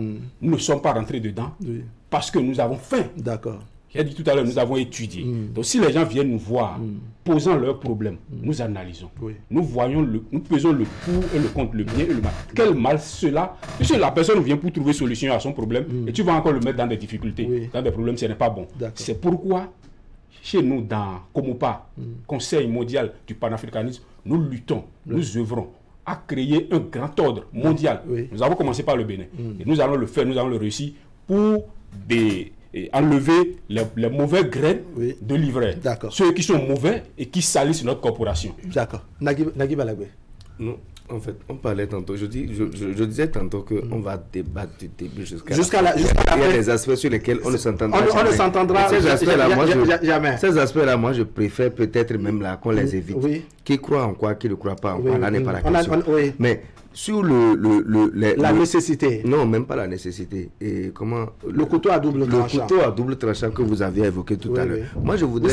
Vous sentez qu'il y a un côté beaucoup plus tranchant que l'autre. Vous connaissez sur ça. Le couteau à double tranchant, c'est par exemple moi, j'écoute les deux qui sont sur le plateau et j'aurais bien aimé que ce qu'ils disent ici là, que ça soit réellement ce qu'on vit dans la réalité.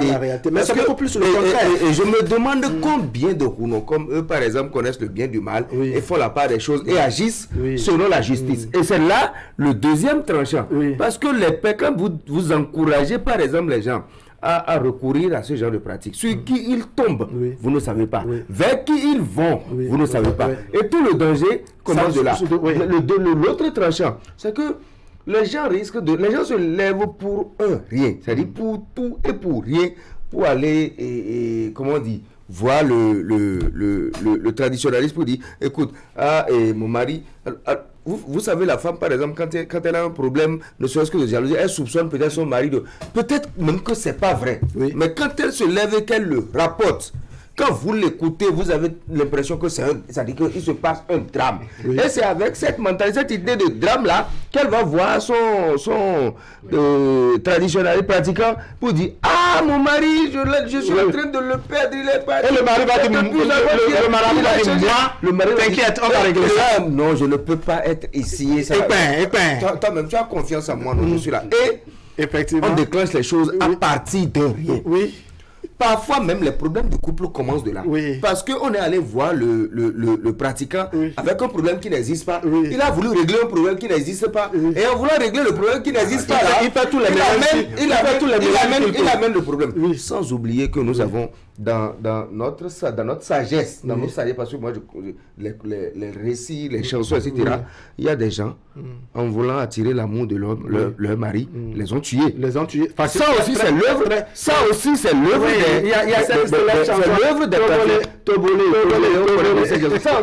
des pratiquants. Et donc, il y a tellement de revers que moi, je dis une chose. Pour les couples déjà constitués, Zédeka au début a dit une chose qui m'a fait...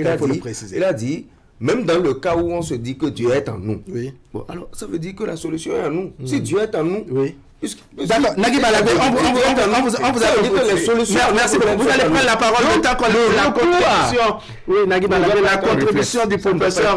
Bienvenue, Antonio. Il dit bonjour, mon cher ami Wahabali Para. Bonjour à Nagui Balabé. Bonjour aux invités. Le thème du débat ce matin relève du fait de société et d'actualité. Les pratiques occultes interviennent souvent dans la durée avec le temps. Cela est dû aussi au conseil des amis, cette façon de faire. Mais tout ceci peut être évité si avant le mariage, on fait un bon cheminement, soit dans l'endogénie ou soit dans les religions révélées. Aucun mariage ne doit se faire dans la précipitation. Merci, bonne journée à vous et autour de vous. C'est donc la contribution du professeur Bienvenu Antonio à qui nous disons merci.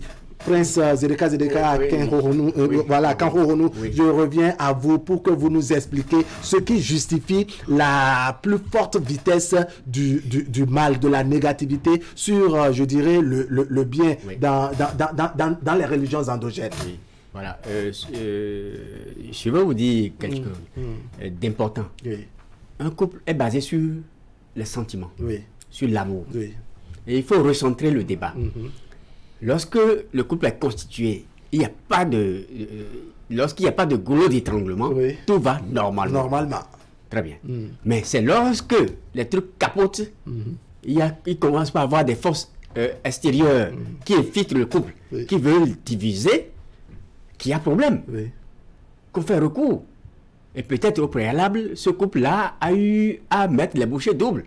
Mais il y a des forces négatives, mystiques, qui veulent pénétrer, qui veulent diviser. C'est là où il y a problème. C'est là où maintenant on fait recours à certaines pratiques ancestrales. D'accord. Et dans ces pratiques-là, il y a où il y a certaines pratiques qui ont une très grande vitesse. Le côté négatif.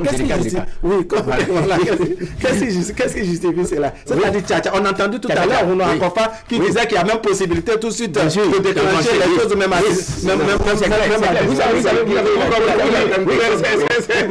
vous savez, dans toute chose, je vais vous dire, il faut utiliser la sagesse. Et M. Naguib a dit tout à l'heure que dans cette sagesse, il y a des déviances. Il y a en quantité. Reconnaissons-le, des déviances en quantité. Je vais vous dire, lorsque vous êtes dignitaire, sauvez votre réputation. Votre réputation en jeu. Lorsqu'on dit Prince Zédeka, ma réputation en jeu. Si je monte quelque part, on appelle mon nom. Et les gens disent, oh, celui-là, il connaît. Ça veut dire que... Il y en a qui s'en foutent. Il y en a qui s'en foutent. Et le soleil se lève le matin pour se coucher le soir. Le pouvoir spirituel est donné par le transcendant.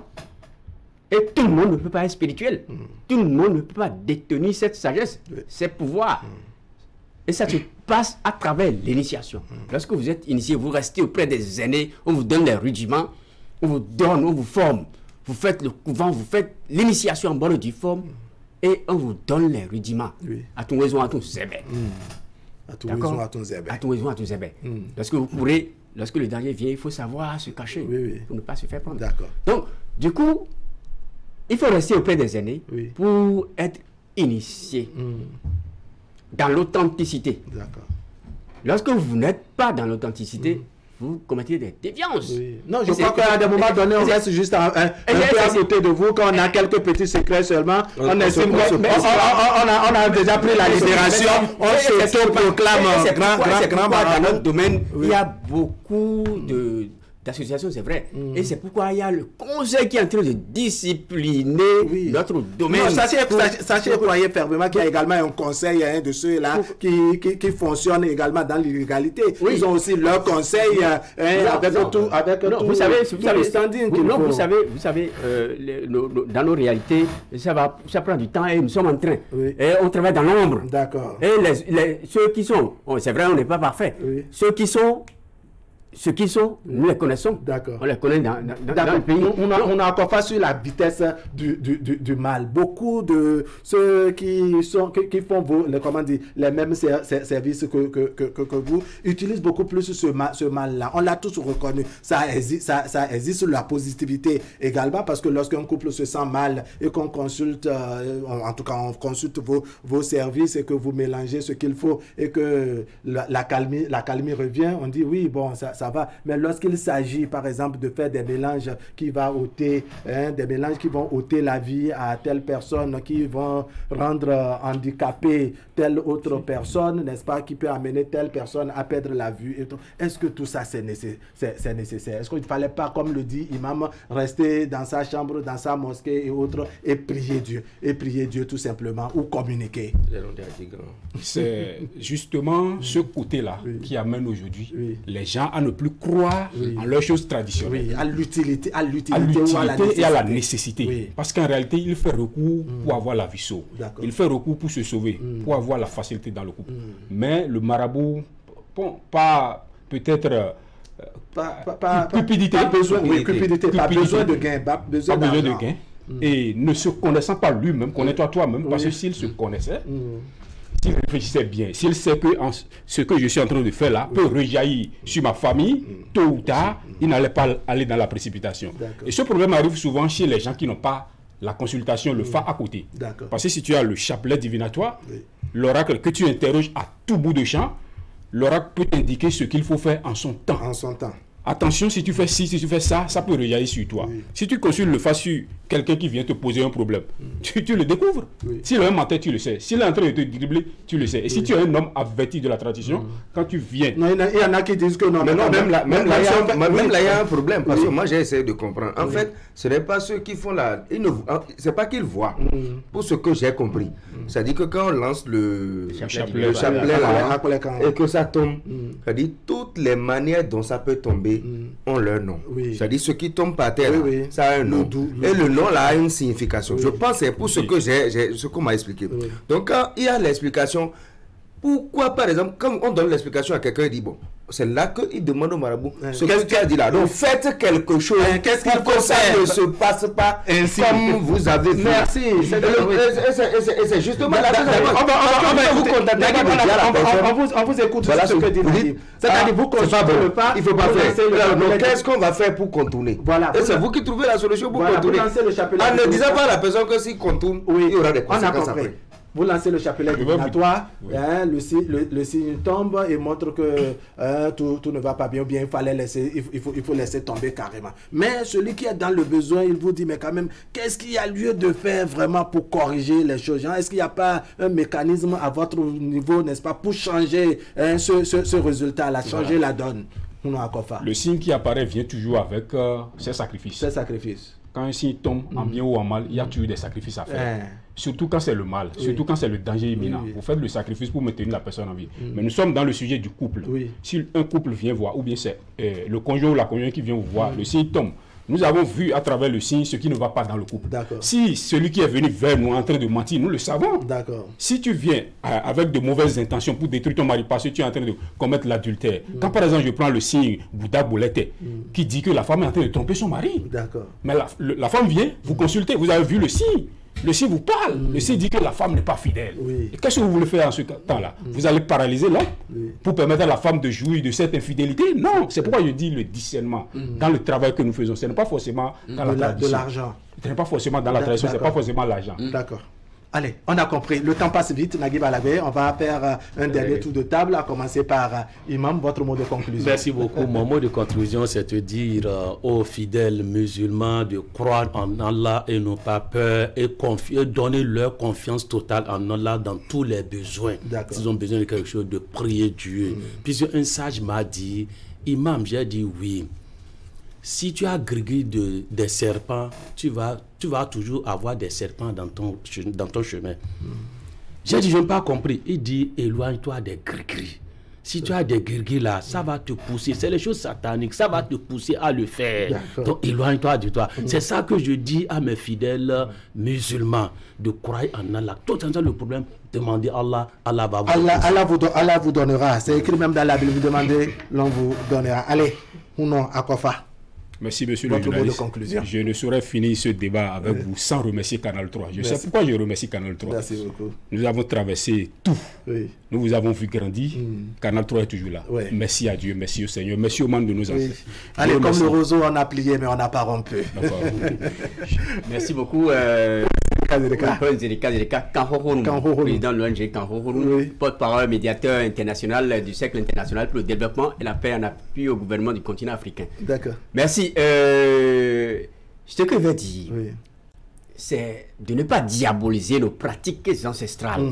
C'est très important. C'est une nécessité en tant que garant de nos réalités ancestrales. Je dis à haute intelligible voix de faire recours dans la légalité, dans la positivité, dans l'intellectualité, dans nos pratiques ancestrales. Et à nos frères, sœurs, aînés, petits frères, dignitaires, un dignitaire, il est digne. Faisons les trucs dans les normes. C'est vrai que nous ne sommes pas parfaits, mais nous tendons vers la perfection. Lorsque le patient vient vers vous, méditez, ne vous précipitez pas, visualisez, méditez et faites des trucs dans les normes, parce que l'homme est au cœur de tout ce que nous faisons. Sans l'homme, il n'y a rien sur cette terre, quelle que soit la religion, quelles que soient les pratiques. Cultivons la vertu, le côté bienfaisant, pour laisser des traces indélébiles positives pour la postérité. Quelle terre voulons-nous laisser à nos enfants? Si ce n'est que du bien. D'accord. Grosse interrogation. Merci beaucoup. Nagui Balagbe, votre mot de conclusion. Première chose, il n'y a pas de couple sans problème. Ce n'est pas parce qu'il y a des problèmes dans votre couple que c'est forcément dramatique. Tous les couples ont leurs problèmes. Ça dépend de... Sans doute, à des degrés variés. Avant d'aller en couple, il faut avoir le cœur qui supporte les problèmes. Et il faut vivre dedans. Ça, c'est des hauts et des bas, les couples. Deuxième chose, il ne faut jamais rien forcer dans la vie. Il faut laisser aller ce qui va et laisser venir ce qui vient. Moi, c'est ma façon de voir les choses. Et comme ça, la vie est complètement plus simple. D'accord. Nagui Balagbe, merci beaucoup. Allez, on va remercier un certain nombre de personnes qui nous ont appuyés, soutenus et appréciés dans ce plateau de ce vendredi. On va commencer par Sa Majesté Dioma Moussou, n'est-ce pas, Dioma Moussou, qui est le PDG de Oritrab, il est de la Cour royale d'Agoli. Nous lui tirons chapeau, on lui dit bonjour. Merci également à ma mère à Zando Sessi, merci à Moumouni Malou Nouhoum. Merci également au professeur bienvenu Antonio, à madame Glélé, bien de personnes qui nous ont écrit ce matin, mais bon, on ne peut pas lire l'appréciation et la contribution de tout le monde. À tous ceux, beau monde, nous disons merci. On va également dire merci à tous ceux qui se sont bousculés au bout du fil ce vendredi matin, à commencer par Herman Metton, à Samou Raymond qui nous a appelé depuis Agla, à Sylvain à Gossou qui nous a appelé depuis Calavi, à Charles Kende également qui nous a appelé depuis Hevier, c'est dans la commune d'Aboumé Calavi. À tous ce beau monde, nous disons merci. On va commencer par dire merci à ma droite par ici, à Taïro Radji, Moutala Di Traoré Djiwa, il est imam de la mosquée centrale d'Aboumé Calavi, de la mosquée centrale de Maria Gleta, j'allais dire, c'est dans la commune d'Aboumé Calavi. Imam, merci beaucoup. Mon nom à Kofa, son nom à l'état civil, c'est bien Sidete Kokou Robert. Il est consultant prêtre du Fa et des rites d'Afrique, par voie de conséquence, président de l'ONG Akofa. Monsieur Akofa, merci beaucoup. Prince Zedeka Kanhohonou, n'est-ce pas? Il est avocat international en pratique ancestrale originelle endogène Kamit. Il est également président de l'ONG Kanhohonou. Allez, Imam, merci. Akofa, merci. Prince Zedeka, merci. Nagui Balagbe, merci. Allez. Merci beaucoup. Mesdames, Messieurs, ce serait tout pour aujourd'hui. Merci de nous avoir suivis. L'information continue sur Canal 3 Bénin. La rediffusion de votre plateau Irriteria, c'est tout à l'heure à 12h00 et le soir autour de 23h30. On va se dire au revoir maintenant avec la revue de presse de Assiombo Kagny Assiombo. Allez, portez-vous bien.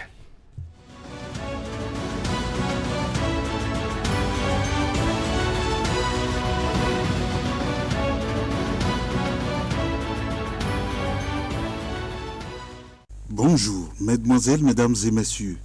Quelques publications reviennent ce jour sur la coopération douanière entre le Bénin et le Nigeria, dont Bénin Intelligent qui souligne qu'il a été décidé de la création de nouveaux postes frontaliers douaniers avec des niveaux de compétences d'installation qui puissent faciliter de meilleures interventions. Cela vise un rapprochement des unités douanières. Une étude conjointe incluant un audit des infrastructures des postes existants sera faite en vue de les rendre opérationnels.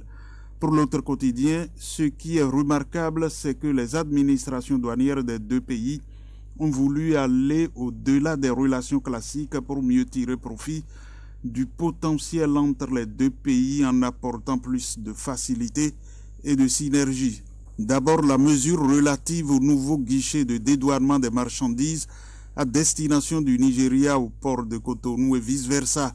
Cette mesure, qui verra installer dans les deux pays des bureaux de douane, est une première dans l'histoire des relations entre les deux pays. Fraternité de faire observer que les résolutions issues de ces travaux traduisent la volonté des deux administrations douanières de rendre possible la volonté des présidents Patrice Talon et Bola Ahmed Tinubu. Les deux chefs d'État sont engagés à redonner un nouveau souffle aux relations entre les deux nations. Dans la suite, l'économiste du Bénin pointe que grâce à l'appui financier du projet d'autonomisation des femmes et du dividende démographique au Sahel, un atelier de formation des professionnels des médias s'est tenu les 8 et 9 septembre 2023 à Grand Popo sur la croissance démographique et le développement au Bénin. Les communications présentées à l'occasion renseignaient sur le taux de l'indice synthétique de fécondité de 15 pays dont le Bénin, où de 1979 à 2013, la population est passée de 3,3 millions à 13 millions d'habitants. En 34 ans, la population béninoise a quadruplé et le tableau des projections démographiques dans les 50 prochaines années affiche 45% de la population âgée de 0 à 14 ans. Il est également constaté que la fécondité chez la femme reste élevée, 6 enfants en moyenne par femme. Le quotidien La Nation, qui s'intéresse à la question de la croissance démographique, rapporte qu'à l'occasion des échanges avec les cadres des différents ministères sur la problématique de l'adéquation entre croissance économique et croissance démographique, le jeudi 14 septembre à Cotonou, le ministre d'État Abdoulaye Biotchane a précisé les objectifs des assises nationales projetées pour novembre pour débattre de la question étant au cœur des préoccupations du gouvernement. Le concours des cadres est sollicité dans la dissémination des différents constats qui fondent l'urgence à œuvrer pour une maîtrise du rythme de croissance démographique en lien avec les ressources. Les vieux démons de retour à Cotonou, note le quotidien Fraternité, pour lequel les populations se préparent à assister à de nouvelles opérations musclées de libération forcée des espaces publics. Cette vieille méthode de l'ancien préfet du littoral, Modeste Toboula, tant décriée, est annoncée dans 2 communiqués des autorités préfectorales et communales. Il s'agira cette fois-ci d'une action qui sera conjointement menée par le préfet et le maire. En réalité, cette opération n'est pas une vétille en soi, puisqu'elle répond à une récidive des populations. Elles ont appris à leurs dépens depuis 2017 que l'occupation des terre-pleins centraux des trottoirs et autres domaines publics est illégale. De plus, après leur déguerpissement, de grands travaux ont été réalisés pour l'aménagement de Cotonou qui devient une ville attractive et belle pour le grand plaisir de ces mêmes populations. Mais certains trouvent toujours le moyen de revenir sur les lieux libérés. C'est donc pour décourager cet entêtement qu'intervient la phase des répressions qui court jusqu'au 30 octobre 2023, souligne l'autre quotidien, qui renseigne qu'en termes de dispositions, Randi Savouandjinou annonce que les forces de sécurité de la ville sont mobilisées, de même que les éléments de la police républicaine. Selon les explications du secrétaire exécutif de la mairie de Cotonou, explique le challenge, plus rien ne sera comme avant, tout sera mis en œuvre pour que les citoyens puissent définitivement libérer les domaines de l'État. Sport avec le pays émergent qui relate que la 11e édition des championnats nationaux d'escrime du Bénin a démarré depuis le mercredi 13 septembre 2023 sur l'esplanade de l'Assemblée nationale de Porto Novo. C'est par une cérémonie fort simple empreinte de solennité que le président de l'instance fédérale, Jacques Okumassou, a procédé au lancement officiel. Ils sont plus de 100 escrimeurs venus des différents clubs et associations du Bénin à prendre part à ces 11e championnats. 3 disciplines, à savoir le fleuret, l'épée et le sabre, vont permettre aux participants de se jauger avant de désigner les meilleurs athlètes de la discipline de cette saison. La grande nouveauté des championnats est l'utilisation de matériel de compétition répondant aux normes de la Fédération internationale d'escrime. Merci d'avoir suivi la revue de presse.